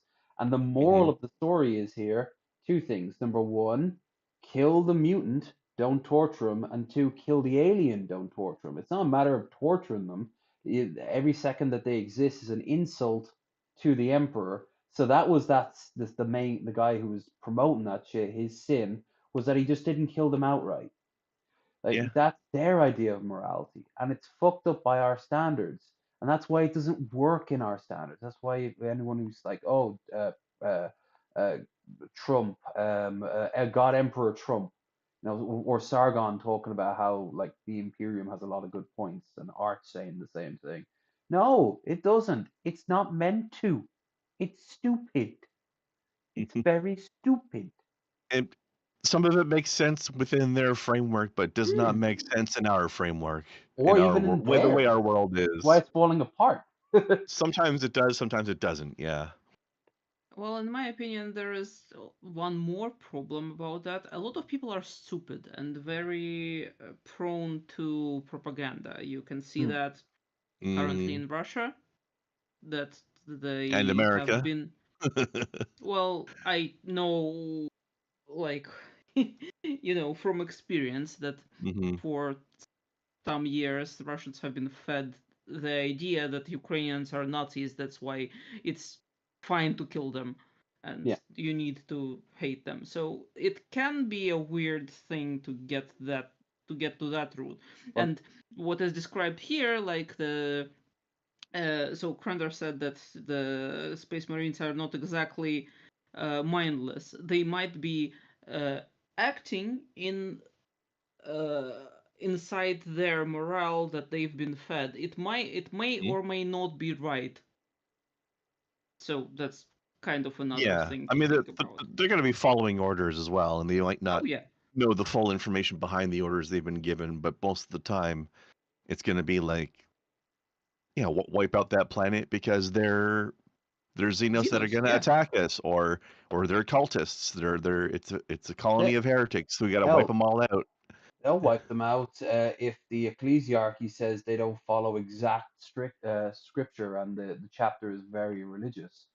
I say Well, if the that's fire, heresy. Yeah. yeah. So if the Firehawks or like the Black Templars show up over a world where they believe that the Emperor has three versions of himself, the Emperor, the Omnissiah, and a third one just for them, which is I don't know, called like the Sun Lord or something. And they'll never understand why suddenly a bunch of orbital torpedoes just are launched and crack open their planet's surface from orbit. They'll be like, we did a good job today. In the grand scheme of the Imperium. Also, I love the scale of the Imperium. That would just be a drop in the bucket of a drop of a bucket of a drop of the bucket. It's just a Tuesday for them. Yeah, that's pure power fantasy. That is actually exciting. Yeah. Yeah. Jesus. And before I move on, Ins0lence, you were mentioning there all the propaganda. I follow a guy called Warlocracy, and he was living in Russia before the whole war kicked off. Now he's off in Germany, but he's done videos on the Soviets, those time travel propaganda booklets that they put out, the weird novels where like a Russian soldier goes Oh into yeah. the past Yeah. and I uh, remember it. Stalin fights with Hitler against Churchill, and there's like Darth Vader in it at some point, and they're all like Yes. government backed. Like all those books have been published by a government like program, and it's so fucking weird because they're so Yeah, bad. but it is like that drop by drop, like you feed a little bit of that idea that other nation is your enemy in media, in books, even if they're stupid books. It just adds up little by little. So, yeah.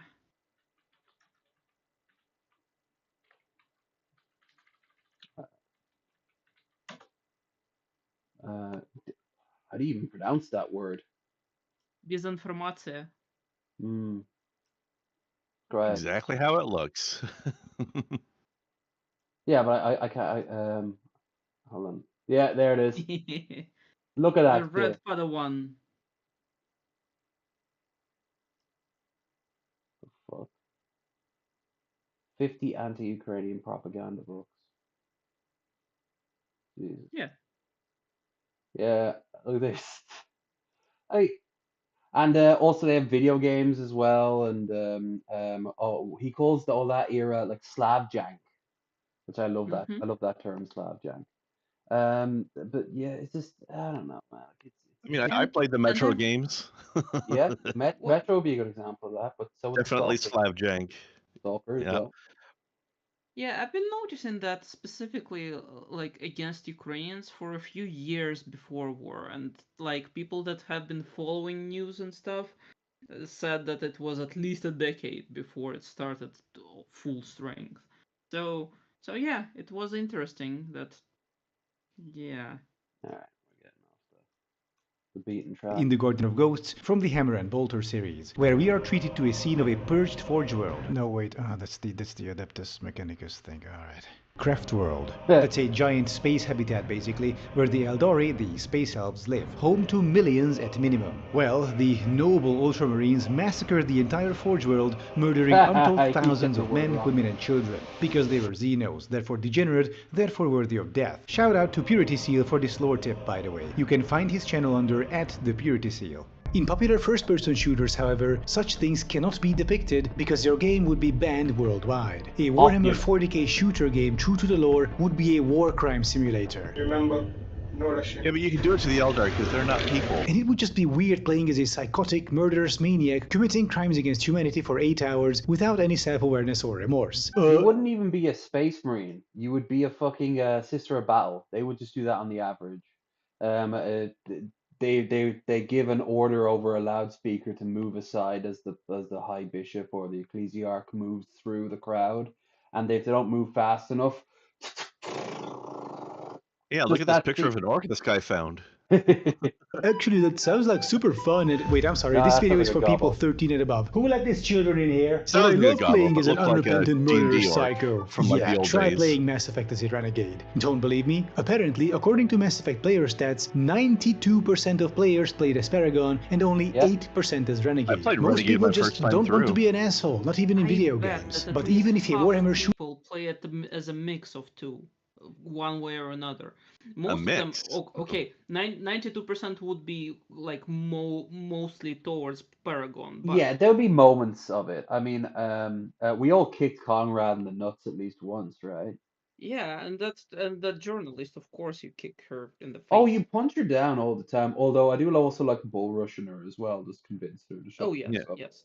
I would actually argue that playing Renegade in Mass Effect is actually much better than playing Evil in most other games. Like most of the Renegade options, I didn't feel bad about at all because usually you were being an asshole to people who deserved to be assholes to. Yes. I conflate it to how's it going to affect the final score for the Galactic Readiness map, but that's with hindsight. You'd have to ask yourself, what would Shepard do in this situation? Well, what sort of Shepard are you building? Right. So I was like, I'd be playing a Shepard who's like, oh, this counselor have just been useless assholes the entire time. I'm not going to rescue them. I'm leaving them behind. Fuck I you guys. get that vibe, and then in the next one they're like, oh shit, they're just oh no, Get done fucked up. yeah, yeah. Oh well, the Cerberus thing is starting to become a real threat. But yeah, like the I would scatter some renegade points in, but for the most part, yeah, I did Paragon. You I did rewarded two more. playthroughs where, yeah, I did two playthroughs. One was pure Renegade, and the other one was pure Paragon. I'll tell you, I only did the Renegade as far like full Renegade only as far as till I got the achievement to get 80% or higher for Renegade points for the Xbox, and then I just ended that character, and that was the only thing I ever did with Renegade. I'm such a pussy. Remember, kids, video games cause violence, and I'm like, no, I made Liara sad. Yes, exactly. It's for me. Okay, I mean, as long as Talazar is happy. Oh baby. I need to say that I played through the whole trilogy 6 times total. Mm-hmm. And well, 5.5 of them were Paragon. So I just can't do it. I don't want my buddies to be sad, and I don't want to be a dick to people that don't deserve it. And yeah, I have too much of a connection to the... That's why I don't usually play evil playthroughs in most games. But I did find the Renegade thing a bit different. But nobody's making my Eastern European space gypsy girlfriend sad. All right? Yes. shooter was true to form and the player was made to feel like a disposable cog in a purposeless murder machine tasked with the occasional genocide, there are people who would love that and would absolutely play that game. I get that. But if you're making a game, you want to appeal to the widest audience possible, not just to people on terror watch lists. And Space Marine 2, the latest Warhammer 40k game, ended up doing the former, choosing appeal over what I would call honesty about its universe. You're not a mindless, psychotic drone killing in the name of a doomed fascist empire, but a noble, heroic warrior protecting your home from freaks and degenerates. The overt satire is basically gone because it had to be. There are allusions to the Imperium being bad, but not nearly overt enough. A Warhammer 40k true to form would be like a version of Modern Warfare where every second mission is no Russian, only even more bloody and deranged. But if anyone released a game like that, most countries wouldn't even let them publish it. Keep in mind, by the way, that I do like Space Marine 2, and I do think it's a good game. Just before anyone would start yelling at me how the game isn't bad, actually. I agree, it's a good game. You gotta make it's cool some of and those epic, hard and I choices like it. yourself, which is kind of awesome. Absolutely. And if you go for the iconoclast, I love how to be a good person, it's the iconoclast route.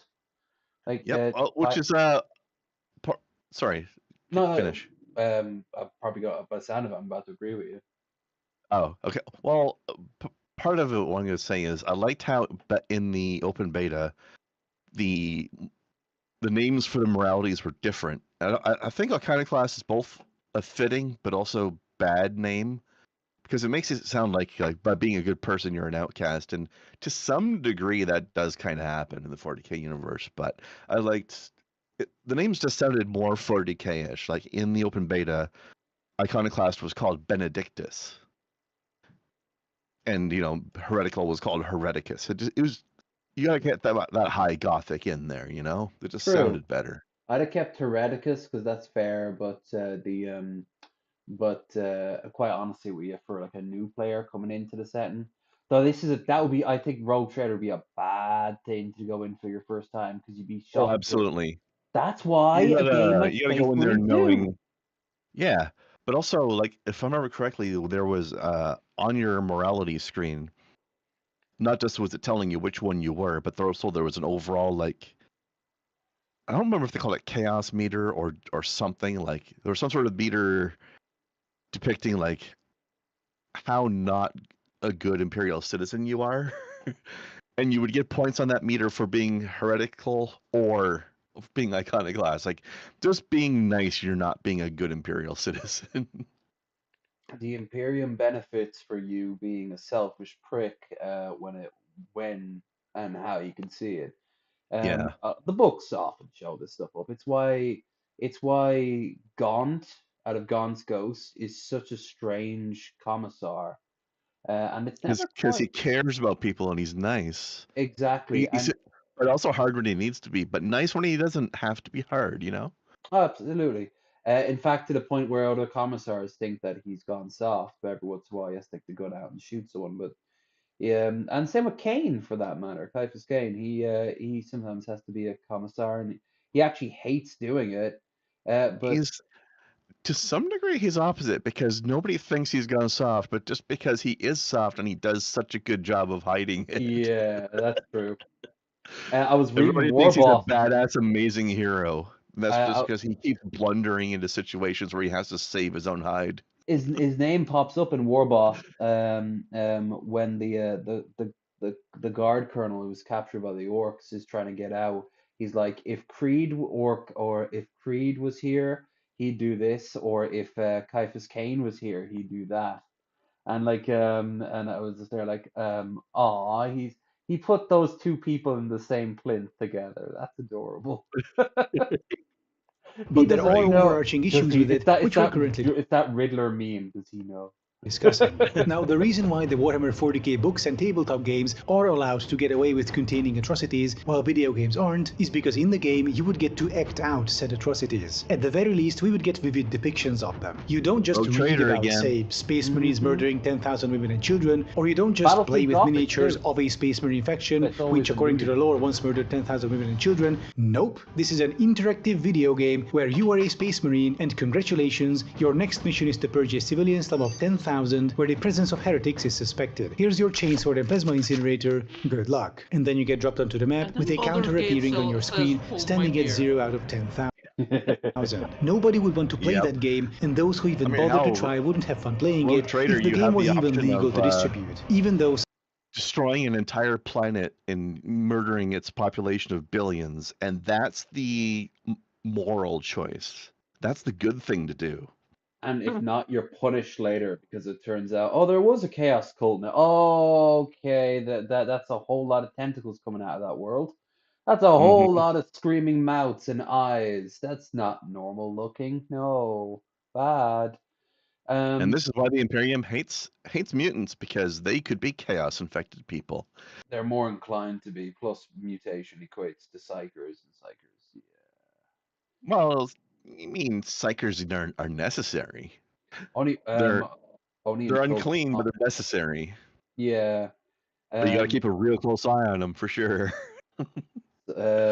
Sucks to be a psyker in the Imperium because you either get to become a tool until you lose your mind, or you're fed into Daddy E's big funnel cake machine. Hungry maw, yeah. such a game would fit perfectly into the Warhammer 40k universe. Wait a minute. Did he just switch the Space Marine up? No, because he's got the back panel thing here. I honestly thought that it was facing like, and he just took his head and twisted it around, but no. Life under the cruelest and most bloody regime imaginable in the grimdark future. And that's just what they often do to fellow humans. Sentient, non-human civilians, even if not hostile, usually just get instantly murdered or worked to death as slaves. So Games Workshop had to take a different approach with their AAA game. For the sake of broad appeal, they had to gracefully sideline the unspeakable evil and cruelty of the Imperium. You're not committing atrocities, genocides, and other war crimes. Instead, you're fighting an endless horde of tyranids, insectoid space alien predators, which another reason why you don't see those things depicted in Space Marine 2 is because it's the administratum generally, like it's the regular humans that are doing most of the like slavery, and like the Space Marines aren't being slave masters. All the Imperium ones aren't, the Chaos ones are, but like being the Space Marines is all about being on the missions to go out there and attack stuff and get stuff done or protect stuff or whatever. Like they're the action heroes. They're not the ones. Sure, but like that's not going to be part of gameplay because that's the stuff happening back on like in like the bowels of your flagship. Like you're not going into, you're not spending a lot of time in those areas during gameplay because that's not part of your action hero missions. Although you do see some interactions with servitors between missions. Yeah, and also I could think of one thing that would make Adam here happy if during the invasion by the Tyranids of the planet there, as you're going through the city, you could see like the protein vats and just like endless rows of bodies just getting flung into it on an automatic process as you're moving through it, and no one says anything negative about it. They're just there like, well, at least the people will be continuously fed. Yes, but for how long, brother? You know, like as they're moving through and like you don't think anything about it, but you're just the people playing it. Some people would go, wait, they eat their dead? Yeah, it's the fucking Imperium.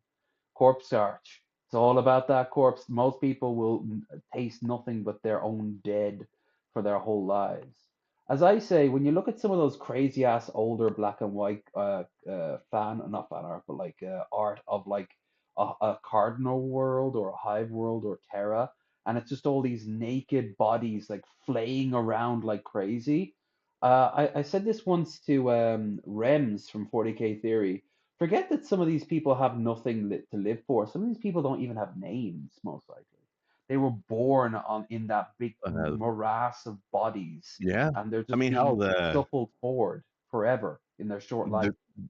The Krieg, there's an entire army from a particular planet that specifically are not given names because they're going to die so fast. Yep.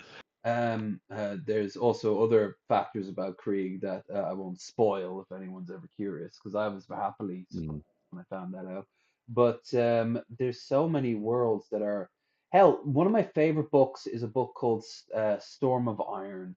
It's about the Iron Warriors attacking an Imperial Fist fortress with a bunch of guardsmen, and it's from the Chaos point of view. You also get to see from the Imperial point of view as they're losing, which again, I always love that idea. I always love the idea of good guys losing and how they cope with it. I hate when good guys just constantly win all the time. It's It what's does super make it fun. interesting in some ways. Yeah. Yeah, especially in the Imperium. The Imperium's good at that shit. But like there's a great scene when they realize that there's a reason why anyone deployed to this world doesn't make it past 30. And like it's I won't spoil it because it's a good reveal, but it's just one of those little standard things in the Imperium that they'll especially the tech priest will throw it away with a line like it was more efficient this way. It adds to the horror of the 40K universe, and I love it. But I wouldn't want to live it. I wouldn't even want to visit it for a day. What if you fall down a flight of stairs? You're going straight to the warp. You ain't coming back from that. Which threaten to overwhelm everything. In contrast to the bugs in the Starship Troopers movie, Tyranids are not the victims of aggression. Their singular goal is to devour absolutely everything. They are a force of nature, basically, and there is nothing morally wrong with killing them. The other enemy faction appearing in Space Marine 2 are the Forces of Chaos, who are just evil. Once again, nothing wrong with killing them. So your character, Titus of the Ultramarines, is doing the good thing, really. He's a protagonist. Yeah. He's also a brainwashed space Nazi psychopath, prepared to commit even the most heinous atrocities without a hint of doubt, should his masters commend him. But let's not portray that, because that would be a downer for the average player. Therefore, in Space Marine... Alright, then, in Space Marine 3, we have to have him fighting against the Tau, including the Tau's human auxiliaries. And he'll just scream... You mean the traitors? The ones that are... Yeah, they are traitors. They're gonna be... There's ones that will be generations old at this point now. They'd have been raised under the Tau. They'd have spent their whole lives under the Tau, and they wouldn't have known anything else. But then Titus shows up, our big boy Titus, who we've fallen in love to for the last 2 games, and he'll just grab one of their children and rip their heads off. I'm okay with showing that. Imagine if the game starts by you playing as a Tau child frolicking through the meadows, and I don't know. Yes. And then the bad boy Titus comes in. That would be the gameplay reveal trailer.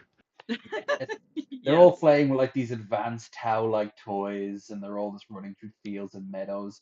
And then they just see a shadow all gather around them. They look up, and it's a drop pod, and it lands right on top of them. And then out of it walk. Yeah, just stomping to Marines stomping Tau children. Yeah.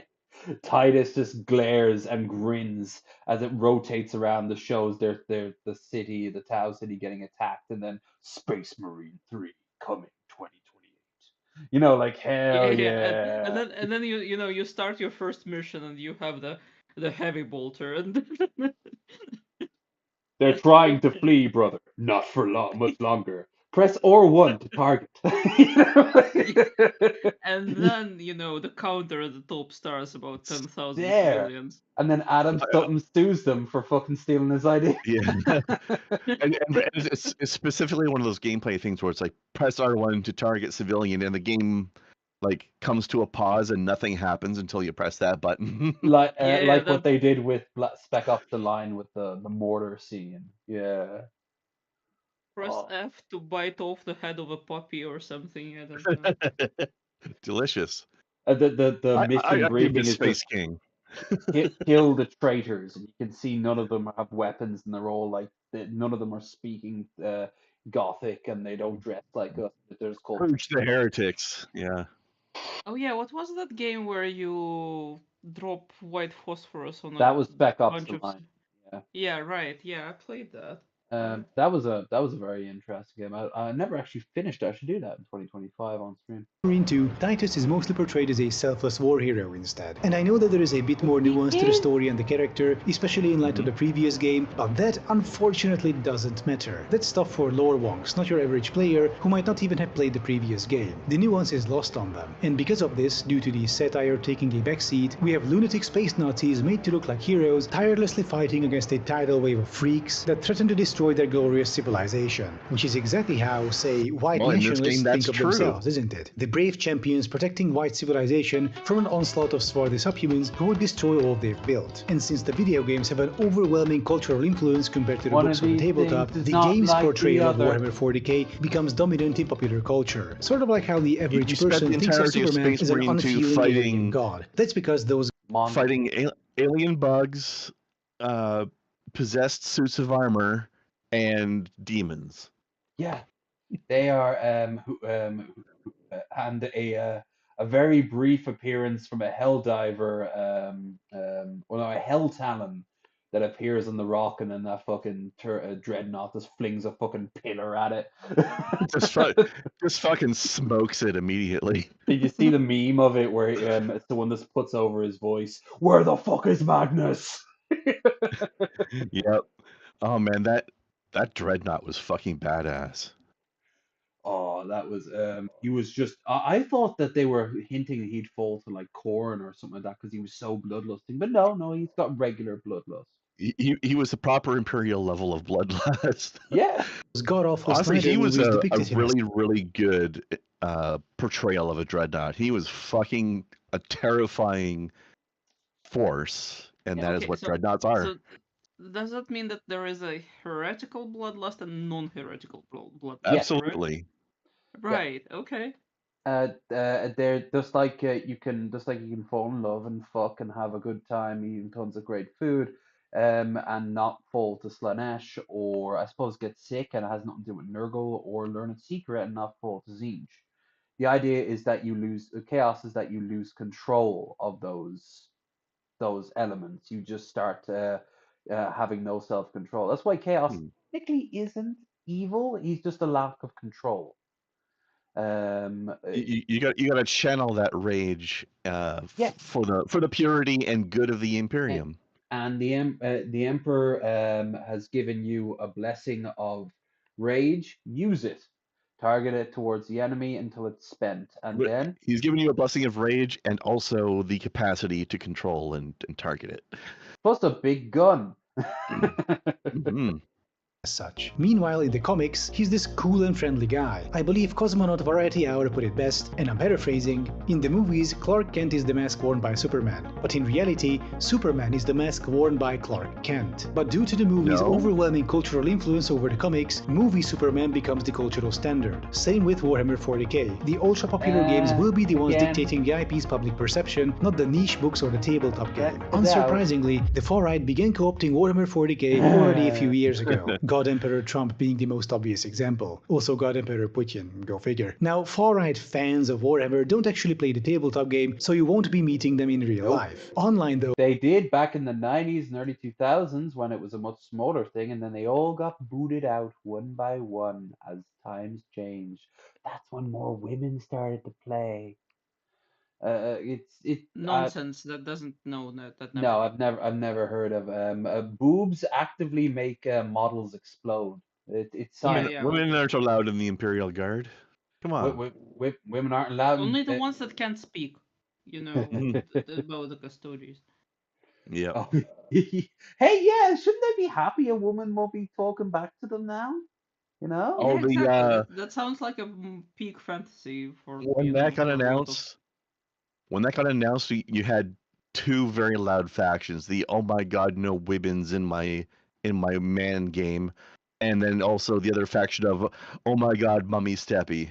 Yeah, mommy can be a force of great change. Mm-hmm.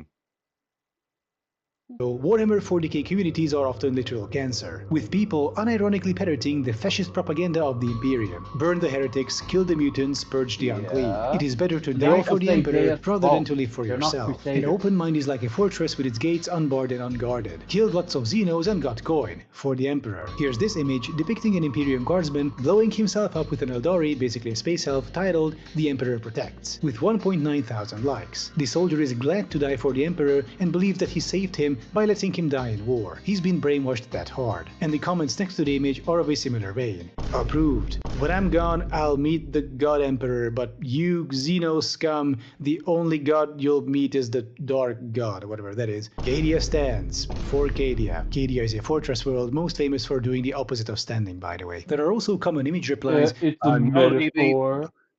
Cadia stood as hard as they possibly could, and that's why a lot of them died. They didn't retreat or anything. No, the saying for the diaspora who survived is that the planet broke before the guard did. Again, though, here's a little hint, guys. It's showing endless imperial failure. Oh, Gulliman came back. Well, there's a great video of him looking over the Imperium over 1,000 different worlds as he's fighting. Yeah. And he's just like, man, this lamenting place how is fucked. Yeah. He's just there like everyone thinks that we're all bravely fighting back as hard as we can. And it just shows another world going and he's like, what the fuck do we do with this? Like, what do you want me to I'm a demigod, but I'm not my dad. I don't think my dad could fix this problem.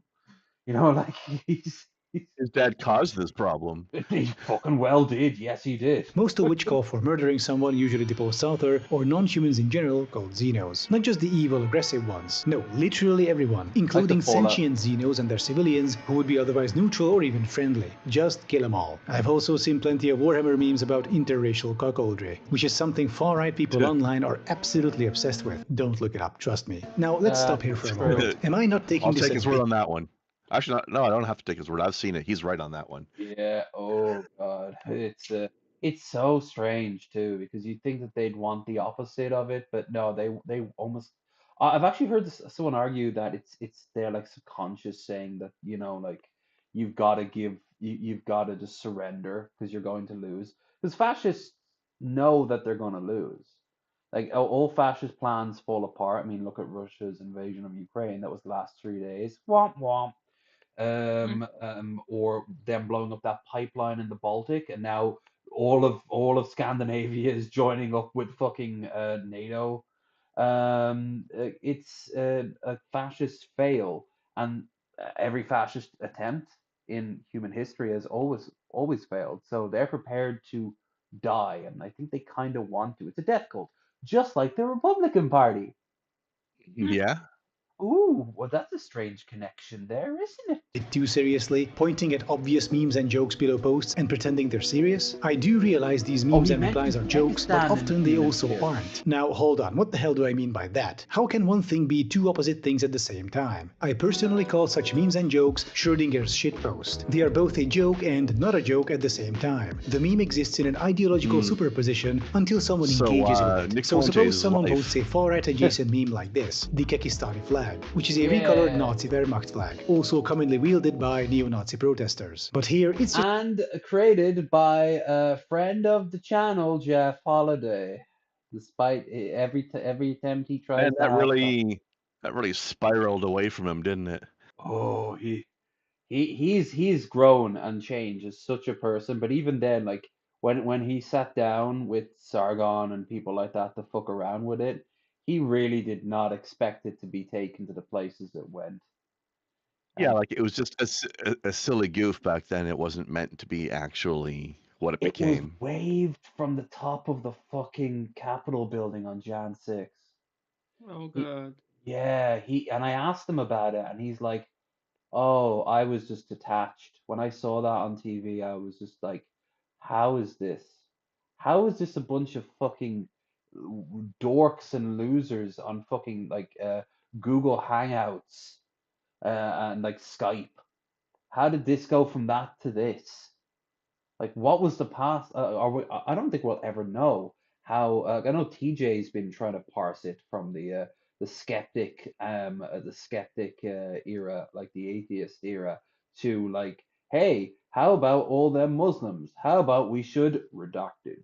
You know, like it just no. There's a line, there is a big line, and I don't know if we'll ever fully see it.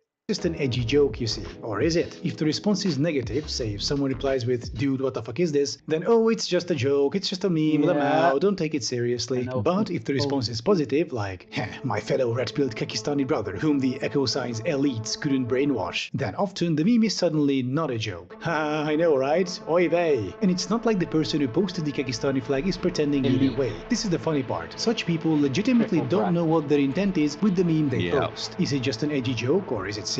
It depends on the meme's public reception. Of course, not all Warhammer memes are like that, but quite a few of them are. I can tell you a percentage here. So far, I could only determine that a non-trivial number of them exist, and that such Schrodinger's shitposts are part of the far-right infiltration and If you ever see a co-opting. meme with Necrons, it's almost always a meme that was created by a gay person because they love the Necrons because they've been retconned to be so flamboyant and over the top. And they're also technically trans because sometimes they don't remember what gender they were, so they just switch it randomly when they feel like it. Well, I mean, they're That's not transhuman trans, that's essentially in a way. non-binary. They're not human, but what was that? Well, yeah, they weren't human to begin with, but they went from living meat things to metal things. It's like the equivalent of transhumanism. Yeah. What did you say there, Ins0lence? I said that that's not trans, that's technically non-binary because they, well, don't know, don't give a fuck. Yeah, All exactly. that. Yeah. There's a I don't know if he mentions it here, but there's a line in a book that one of the Necron lords is now a Necron lady, and so I thought you were a lord. Like I have changed that, and that's just it. Like they just say that as a simple fact. Okay. I want to be a lady now.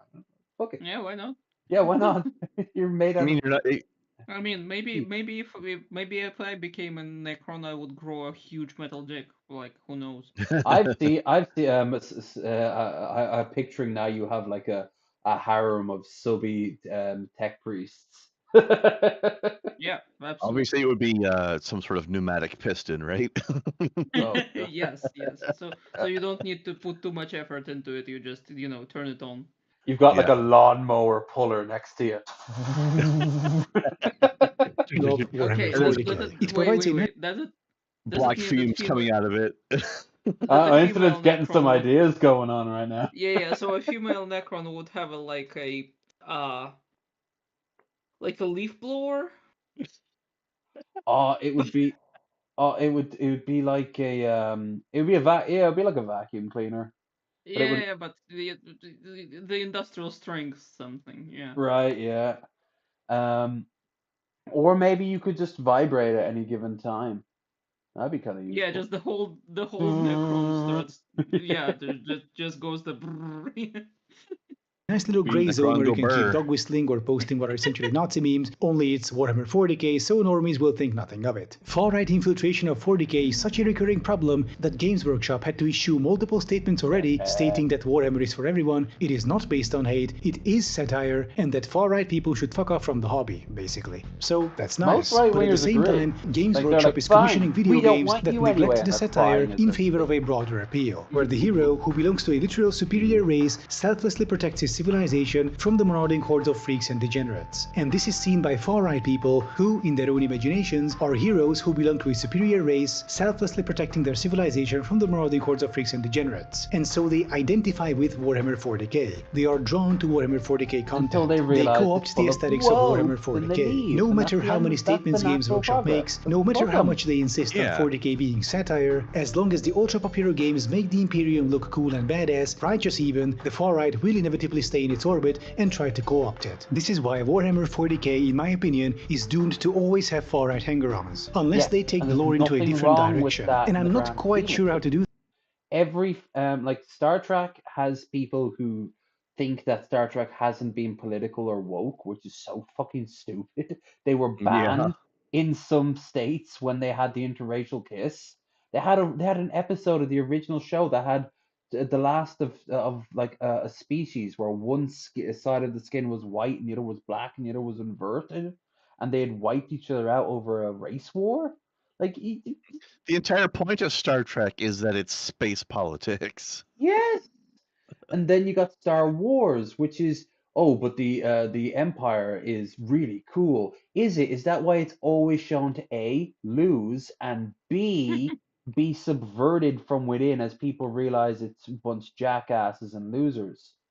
Like, don't get me Also wrong. constantly portrayed as just mustache twirlingly evil. Yes. I mean, don't get me wrong. I love watching the rise of Palpatine. He's the best. I think he is the best fictional villain ever. His rise it was so well done, especially with the book Dark Plagueis. But once he's in power, like any good villain, he doesn't know what the fuck to do. So that's why it all just falls apart. After he's dead, there's no more Empire until they have the fucking retcon idea with the new movies, but that's another time. Until they're suddenly back and just as strong as ever somehow. Somehow they just had a whole fleet of thousands of ships and billions Yeah. of people on that one world. Yeah, sure, why not? Oh, and every ship has a gun on par with the Death Star. Why? Because Yeah. it, Also, let's have a new trilogy that's just the same thing as the original trilogy over again. they can fly now. They can fly now. Yeah. I hate when people are constantly quoting that shit all over the place. They're doing such it a stupid ironically, quote. but it should have died. It's the doing it ironically that became not doing it ironically anymore. Right? But yeah, but like you can look at every single of these settings and like look at the bad guys. You need a good bad guy anyway. Like look at Sauron. He's fucking metal looking. The orcs look cool. Saruman look cool. He's better Uruk-hai. looking now. Wait. He was a gorgeous twink back in the day. Wait, yeah, they just decided to fuck it up in Rings of Power, so. I And haven't seen that, but that's fair. Yeah, he's what was it? Ananatar? Wasn't that the name he went by? The bringer of gifts. Something like that. Now, if Yeah, Elf King was here, would be very defensive of that one because Giant Crush. Oh yeah. He was a very pretty man girl elf. Shiny and sparkly and so nice, soft. Before he became fantasy genre Necron. But like you need a good villain, but at the same time, the villain's got to lose. All right, he doesn't always have to lose, but then give me a good story of why they don't lose. I want to see a world where, like Tyranny. Tyranny would be a hell of imagine like a HBO series on Tyranny. That would be really, that'd be a hard sell, but you That could get, be interesting. especially if you've ever heard of some of the conspiracy theories about who Kairos actually really is. Raise because at this point now, Kairos hasn't been seen for nearly 70 years in the flesh, but they still interact with the wider world, and some people don't even know if they have like if they're a man or a woman anymore. It's I mean, probably pretty much neither at this point, right? Like they've Yeah. transcended regular bodies and whatever. Get this, There might be a disembodied energy cloud. I mean, who knows? They passed a law saying that anything after the conquest cannot have a new name, and like this is the end of history. Kairos's world, like if a new species is found, it's to be killed off. The world has to stay as it is now. Now that's some really great at hinting at this stagnant 1984 style world where it never changes. Now that's some same with Wheel of Time. End of it. That was one of the endings that Shaitan had, the dark one. It was just so an endless, horrible world of. Oh, they actually finally ended that? No, he gives it a bunch of different outcomes. They have a Yeah, battle. but I mean, like that Wheel of Time is finally over. Oh, you mean the TV Well, show? it's like 30 books. No, not the TV show, the books. Oh yeah, well the books eventually ended. Yeah. Yeah, I didn't know that. Oh, I you haven't never. been following. I read like 10 or 11 of them, but then I kind of stopped there. Fair. It's Not that I didn't like them, but just that I fell off of it and it didn't end up getting back to it. They got a little too same, but the very Although- interesting ending. I'll have to disagree with a lot of the grognards, though. I think the TV show is fantastic. Boo! You're the only one I've ever met who likes the show. It's really fucking good. I haven't read the book, so I really enjoyed first season, and then I Yeah, I haven't went seen the second to- season. No, I did see the second season. Yeah, But yeah, I really liked it. Second one, yeah. I did read the books first though, so I'm recognizing the stuff that's coming up in the show, and I'm really enjoying it. Yeah, it was kind of cool seeing certain elements. I thought it was cool seeing the acting- Trollocs in real life. That was kind of Yeah, seeing the stuff is cool. The acting is incredible. I thought the casting was really good. Like when you first see the poster depicting the main characters from the beginning of the first season, there, like the 6 of them, I think it was 6. I remember looking at that and it's like, okay, I immediately know who at least 4 of these people are just at a glance because they cast them so well. Lan is too skinny. That while also preserving the grimdark setting, which is one of the main appeals of the Moiraine is IP. I obviously do have some Moiraine ideas kind of thing, you know. here though. I think what would help is getting more left-leaning was people so into the Moiraine. hobby. Also, Oh, Games man. Workshop could add more diversity to the Nailed it. Imperium just to make the Chuds angry. Female Space Marines? Hell yeah. Female Adeptus Custodes? Naturally. Adopt us Custodes. Also, Yeah. add more skin colors. The ensuing outrage will basically be free advertising, and those who are put off by that, you don't want them in the hobby anyway. Do you have some more ideas? Feel free to share them in the comments. Normally I don't read them, but this time I'm genuinely interested and will go over them at least once. In the meantime, thank you for watching. If you'd like to support my work, consider... Okay, finally done with that, Christ. But as you can see, he made a lot of good points, but some things Mostly. talk Yeah. out that a little bit. All right, that went on way longer than planned. But I enjoyed it. I'm curious what this Baldur's Gate 3 link you have there is. Is that something for the show or is that something else? Yeah. Let me find it for you. Let's hit that while we're there. Welcome to Fantasy Spelling, kids. Think you know how to pronounce No, it? narrator, I think not. Sight read this, bitch. Yeah, Carlac. It's illicit, but with a lisp. It sounds like the kind of name that would be shouted over a playground. Justicia! Chlamydia! Come and get your dinner! I learned a word today. I don't know what it means. Who did this word with 4 apostrophes in it? What the fuck? That is some fantasy bullshit right there. Whatever you say, script. Kasi trach ash. And pay attention to the trach part. Yeah, back of the throat. Yeah, everything's fine. Accurate, Gale. Calm, breathe. It's okay. The line can't hurt you anymore. Somebody. Isn't that how she speaks? This is kind of how I picture Naira does her lines. Like, because she says like Amelia the Tyler is so good. He studied Shakespeare and now it's everybody's problem. Larian, can we have a word about line 19? Gail's magic flute is ready to be played. I'm a professional. I can say the word erected without laughing. Once. Can we try that again, but move the comma to the other side of the butt? You got it, buddy. So you want a downward dog on the butt? Or do you want a butt, like a rising butt? Colon. You can't go just whacking a colon in there. Can I swallow that semicolon? Well, it's nice of you to ask. You realise you're talking to an internet devourer. Raises hand, guilty as charged. Covered in sometimes you think you're on mute and you're not. You didn't mute, my love, but that's fine. That's all right. I like hearing you breathing. It's not creepy. An orc? Oh, not an orc. An orc. Not like a flying orc. One of them ground orcs. Not beasts chasing. Oh, fuck off. Beasts I chasing. know we're not adding anything to it. We're just generally enjoying it. You don't need to.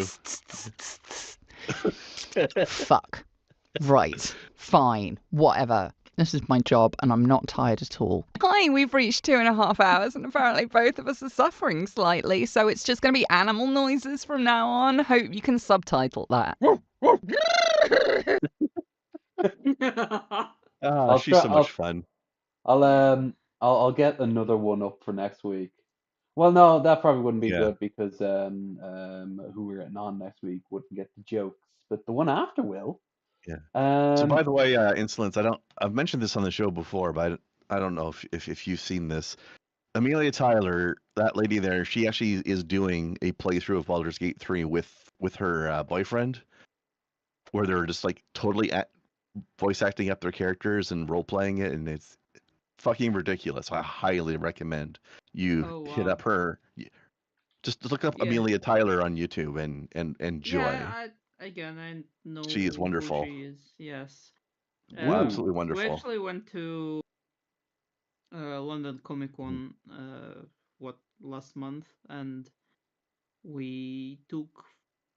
I went to take a photo with Neil Newborn, and well, I was considering also going for Amelia, but the line was so long and it was so expensive that I just went for only Neil.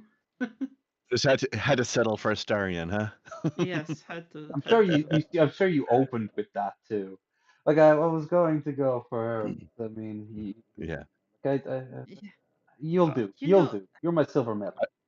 I just love the fact that the actor is the reason why that character is so flamboyant. They yes, rewrote his character for him. Yes. Yeah. Boop. We got the because we're running a bit Yeah. late and I'm feeling tired. We're gonna watch this, then we're The gonna watch. thumbnail demands that we have to watch that one. We're gonna watch this, and then we're gonna watch the Ordinary Sausage that came out a few hours ago, and then I Ooh, am fresh. off to bed. So Fresh that's the end. sausage. These are the best delivery driver videos from the past 10 years. Cool. Specific. Oh, damn.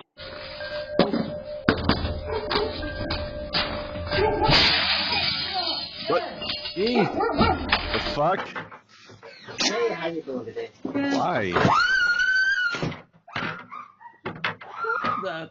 Was that a squirrel? Flying squirrel? Yeah, I have no idea. It was something tiny. Yeah, Oh, hey, a squirrel. Yeah. Either that or an Australian spider. Flying squirrel. Yes. It's in the house now. These goats got scared of this UPS truck and fainted.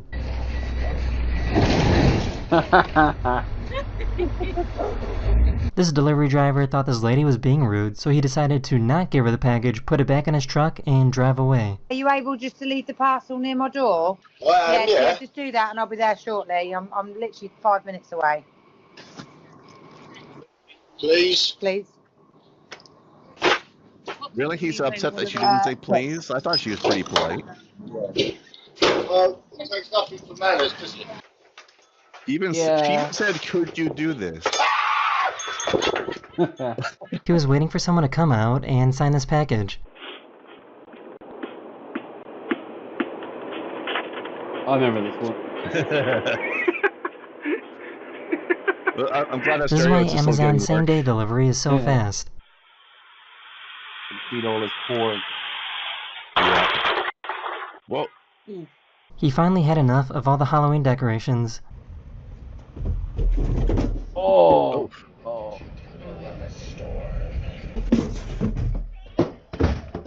Have a bad day. Yep. Oh. Fuck you, Spirit Rampage. Halloween. Right? Oh, Jesus Christ. After he calmed down, he felt bad and gave them some money. This delivery driver saw this doormat and took it very that'll make up for all that he destroyed. Sure. seriously.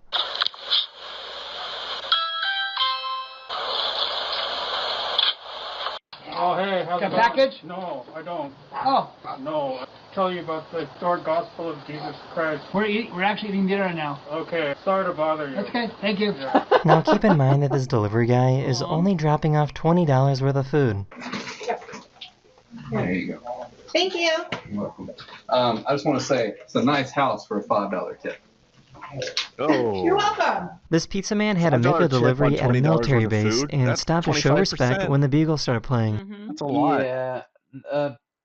I mean, I've been a pizza guy in America, and that person got off easy because I've told this story. The guy who was driving the car would tell me who would be a good one to key as you walked by. I never did it, Yeah. but he did. He keyed some cars as he walked by and said "fuckers didn't tip," and just drove on. And Culture in America is crazy. yeah. Now I'm thinking of he had other jobs on the side. He did this just for an extra little bit of spending money. Like just But he was always a little bit. I loved him. He was a great guy in some respects, but Jesus Christ, priorities fucked up. This delivery guy had to stop and go fishing right in the middle of his route. Weird. Well, better than kicking all the decorations, you know. Yeah. I currently don't care because I'm Amazon! Amazon! This guy went through the trouble of delivering a package just to end up doing this. Oh, I remember this. We've seen a lot of these, but yeah. Wah, wah, wah, wah, wah. What? This guy went to go deliver a package when he saw that the homeowner left a note saying that he has permission to jump in their pool.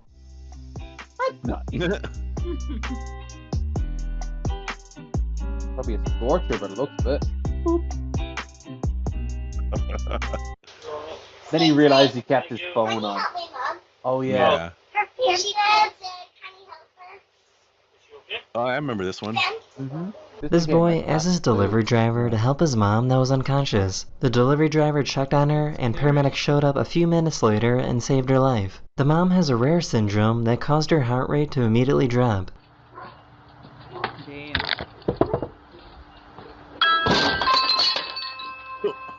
Well, this poor guy had to run for his life. I'll be back in a jiff. Yeah. So this has got to be the worst delivery driver of all time, right? Whoa. I mean, depends what's in this there. person delivered some food at this house, and then that same person came back a few minutes later and stole the food. Good toss, though, yeah. Yeah. I guess this is what delivery drivers do on their day off.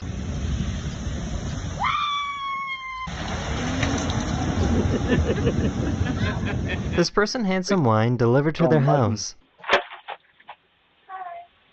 Is your mom in? Oh, I'm 23. Oh.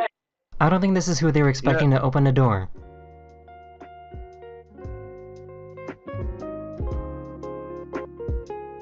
Yeah. The fuck? What one is this? This delivery driver was friends with a cat that lived at this house, but didn't know the cat recently died. He was then seen a few times trying to find the cat, not knowing what happened. Monkeys will fuck you up. That was... I'll be more than fuck you up. Someone got some food delivered, and in the special instructions, specifically asked the delivery person to kick the food as hard as they could. What?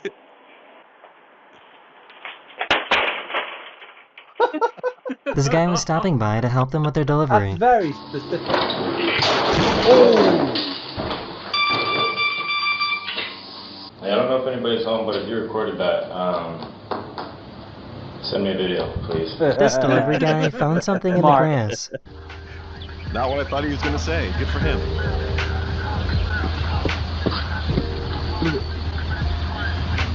Aww.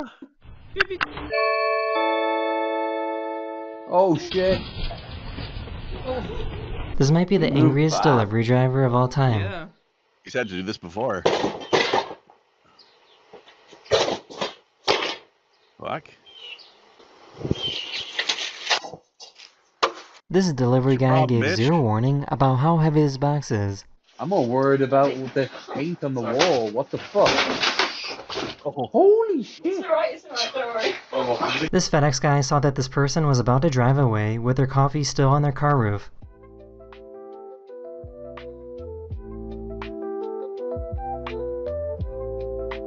This delivery driver couldn't resist the temptation. Oh, no, no,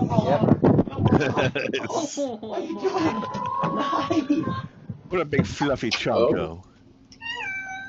Hi, how you doing? This poor delivery driver was in for a surprise. The dogs from the Resident Evil mansion. Yeah. That's the third broken window so far. Oh. This delivery driver was upset that this customer didn't leave a tip, so she left this note in her bag, only to realize that she made a mistake. Ignore it. You keep that. Why? Because I didn't see a tip on the app and I put a little card in there. So please keep that. I'm sorry. No, I just had cash. Please take It's okay. It's okay, because it's okay. Thank you. He didn't seem to care that his truck was Aw. on fire. Yeah, but it's FedEx. No one. Yeah. Higher than usual This police quality. officer arrested a DoorDash guy, but still managed to deliver the food. No, I'm not who you're expecting, but your driver got arrested for things he had to take care of. So I figured I'd Got arrested for what? for it. This Didn't get UPS guy didn't have the DUI? patience to use a proper detour.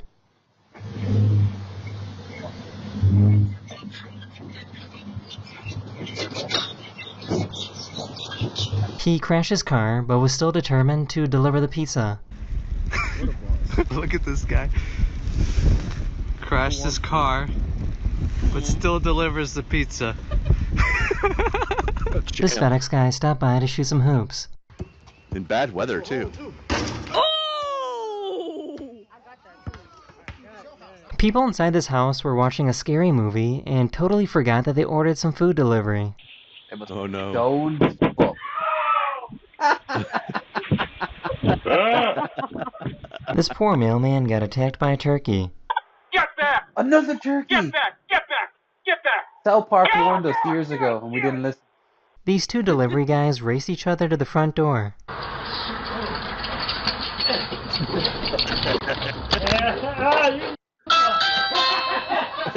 This delivery driver was upset that he didn't get a tip.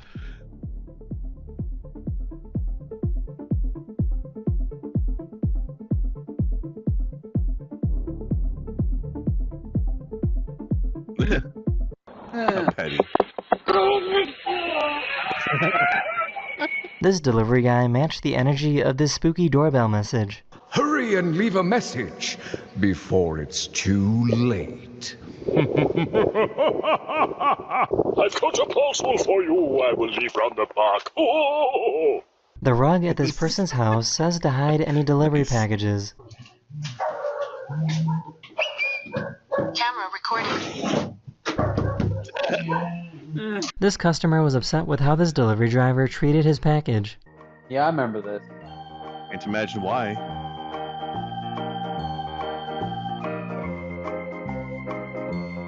That is the end of this video, or we hope you enjoyed. And I'll see you guys again very, very soon. Later. Very soon. How can this man be so pure? With incredible ease, I hope. Ordinary sausage. A 3 out of 5 on the cat Freshest food of all sausage. sausage. Some Except real not, doubters apparently. in the comments section calling into question the high score of a 3 out of 5 on the cat food sausage. So we'll deep fry this country-style dinner chicken pate. You're in hell. Won't you? Cat's eating bougie. There we go. And plop it. Dunk it the third time. Cappuccino. All right, we're ready to fry. Well, it's certainly taking its time. It looks like a duty at the bottom of the toilet bowl. All right, now we're seeing some activity. It's been a couple of minutes. It's a Let's spice see how it burger. looks. It looks like the most gorgeous crab cake you've ever seen. I probably could have served this at Thanksgiving. That's the sound of a good crust. All right, let's open it up, see how we did. It looks juicy and delicious. It looks like meatloaf, which I guess it kind of is. Okay, here we go. This is even better than the cat food I knew sausage. you'd It say it. tastes like deep fried chopped liver. Cat food is delicious. This is excellent. I don't feel guilty at all about giving this deep fried cat food here a 4 out of 5. Bop, bop, bop, bop, bop. Yeah. I mean, it was Friskies, you know.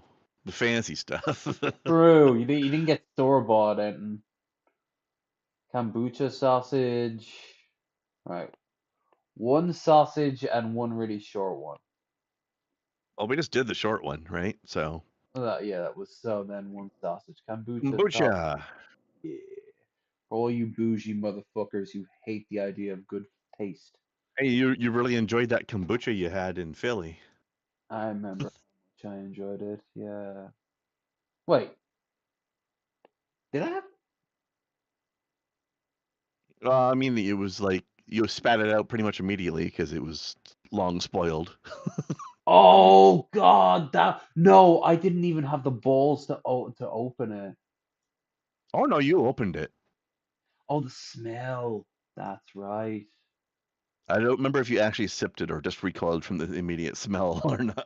As I said, I knew it was a bad idea because Mickey Richards himself did not want to drink it, and Oh God.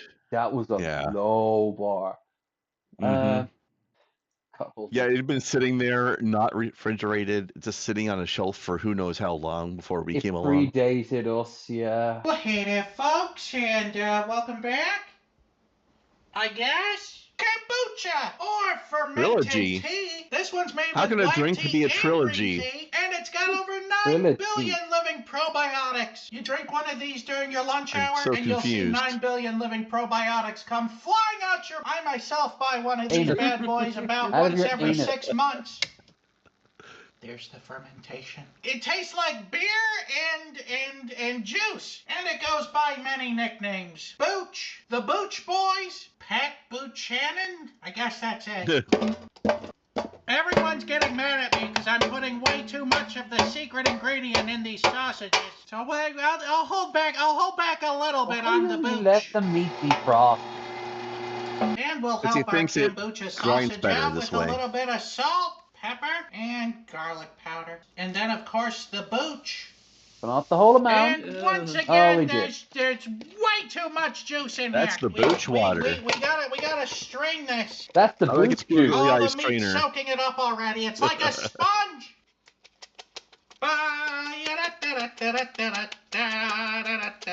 Me with overly wet rice. All right, that's probably good. Ever since I was a young boy, I played the sausage ball. We've seen so many of these over the years, plural now, that We're jaded to it. No. That's Not the always. kombucha water. It can freak us There's out. our friend, the This pork. isn't great. 3, 2, 1. Let's sausage. This is gonna burst so much. Wait, Oh, yeah. special thanks to today's Almost Smart immediately. Boxalo box artist. Yeah, that's immediately banger. This guy! And I'll stop choosing the Ruffo-erotic fan art when you stop making it! This Will It Blow is brought to you by... Now, this is a tradition That's a pretty we good have. one. Can we get it without a single bit of ad? Yay! Nice. Well, Oh. it wasn't... It's even...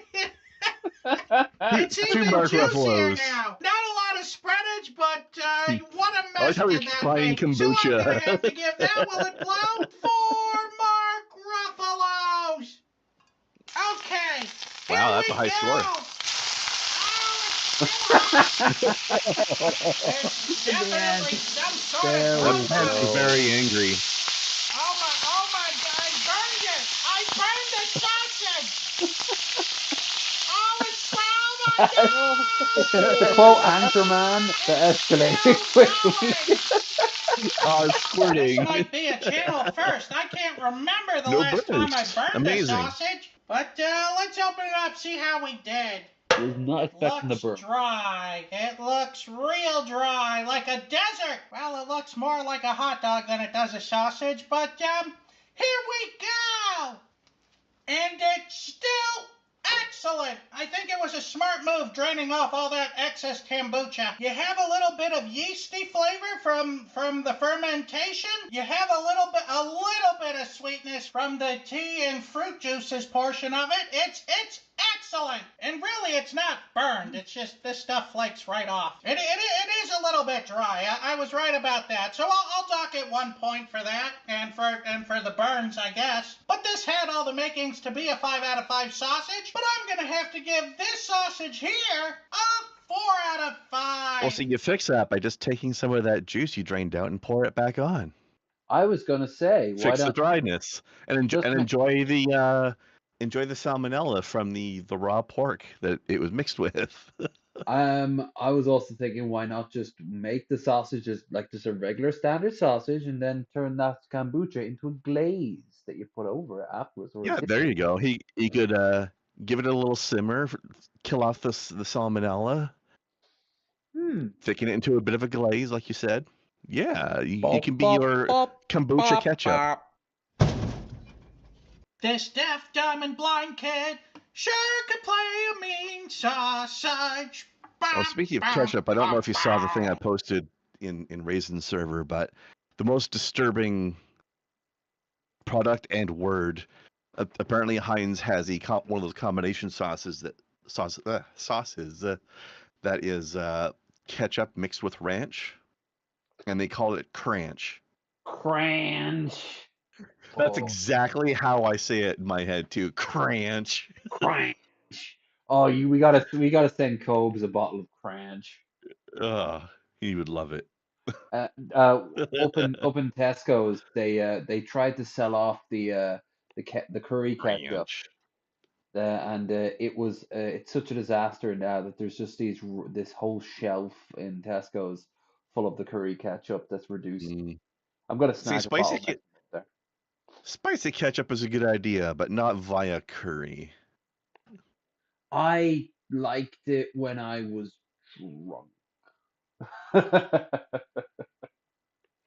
And if it's going cheap, if it's like going a whole bottle of it for like €1 something, and it's well within its sell by date, fuck it, yeah, okay. I have a weird love for the Nando's mayonnaise with sriracha. I know that very one you That's speak all right. of. That's I all right. haven't had that specific one, but sriracha mayo is not necessarily a bad idea. Conceptually. So I'm about to pass out, and my headphones just did the bloop bloop bloop bloop, meaning it needs to be charged. So I guess we're done. And you also need to be charged. I so need to be recharged, especially because tomorrow I'm going to sit down and for at least 4 hours play more Final Fantasy One, which alas I've been very mean to everyone. I have not been grinding. We're at the ice cave right now. Yo, you gotta grind, man. That game requires grinding.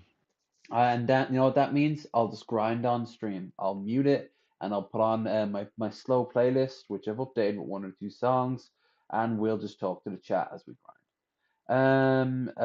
But that's me. I don't know when I'll start. Probably after most of my audience wakes up because they're Americans, because I'm stupid and I don't realize that my true natural audience could be here in Europe. But no, I gotta reach out across the pond. So what about you, Crendor? What are you doing? Well, I'm going back to streaming Foundry again tomorrow because while Tectonica has been great, I've reached a part of the game where everything's gotten much more challenging and difficult and slower paced. And I feel like it does not make for great streaming anymore because I'm just spending time concentrating on figuring out production chains and efficiency of things. But they did do an interesting thing that other factory games haven't done where you get to a desert biome and you have to build these giant sand pumps and give them tons of fuel so that they can drain the sand out of the level. So now you have to deal with what am I going to do with all this sand that I'm producing, as well as like actually change the level by draining the level of sand so you can access stuff. So it's kind of neat, like a little bit of terraforming in your factory game, essentially. So I've been having fun with that off camera, but I don't think it's as good for streaming anymore. So I'm gonna go back to Foundry and make my big buildings and stuff. And I'm gonna get back to that tomorrow. Also, hopefully tomorrow I will be finished for good with Cyberpunk 2077. I've been enjoying it. I'm gonna rewrite my review on Steam that I wrote for when it first came out. I'm gonna completely redo that because it's completely out of date now. But I'm done with it. I want it off my hard drive. I'm finished with it. I've played it again. I might never play it ever again. It's just one of those games I can't see coming back to anytime soon. And there's something very sad about that. So I'm making sure I'm doing everything. Every time I think now I can start the final quest. No, I get another phone call. It's like I might as well start hearing, "Hey Nico, how about we go bowling?"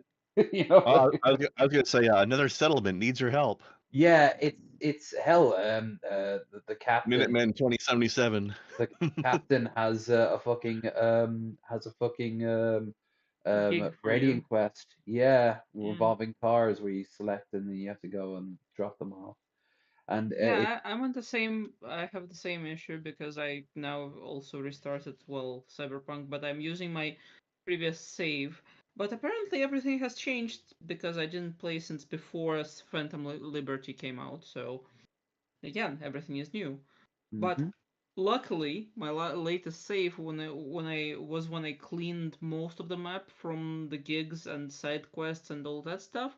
So the next thing I need to do is go and figure out where Evelyn is. So everyone knows she's not doing well, but again, uh, next thing to do. uh, I just finished Kerry's side quests, and they really are pressing used to making out on board the ship, and it's just no, that's not it. And it's weird. Of all the characters there who you can romance, not just have sex, but romance with, Kerry just does not come across as someone I could see it being that attractive. Kind of weird. Like Judy, yeah, she's hot. Fucking Panam. Panam is my girl. best. Panam is my girl. Yeah.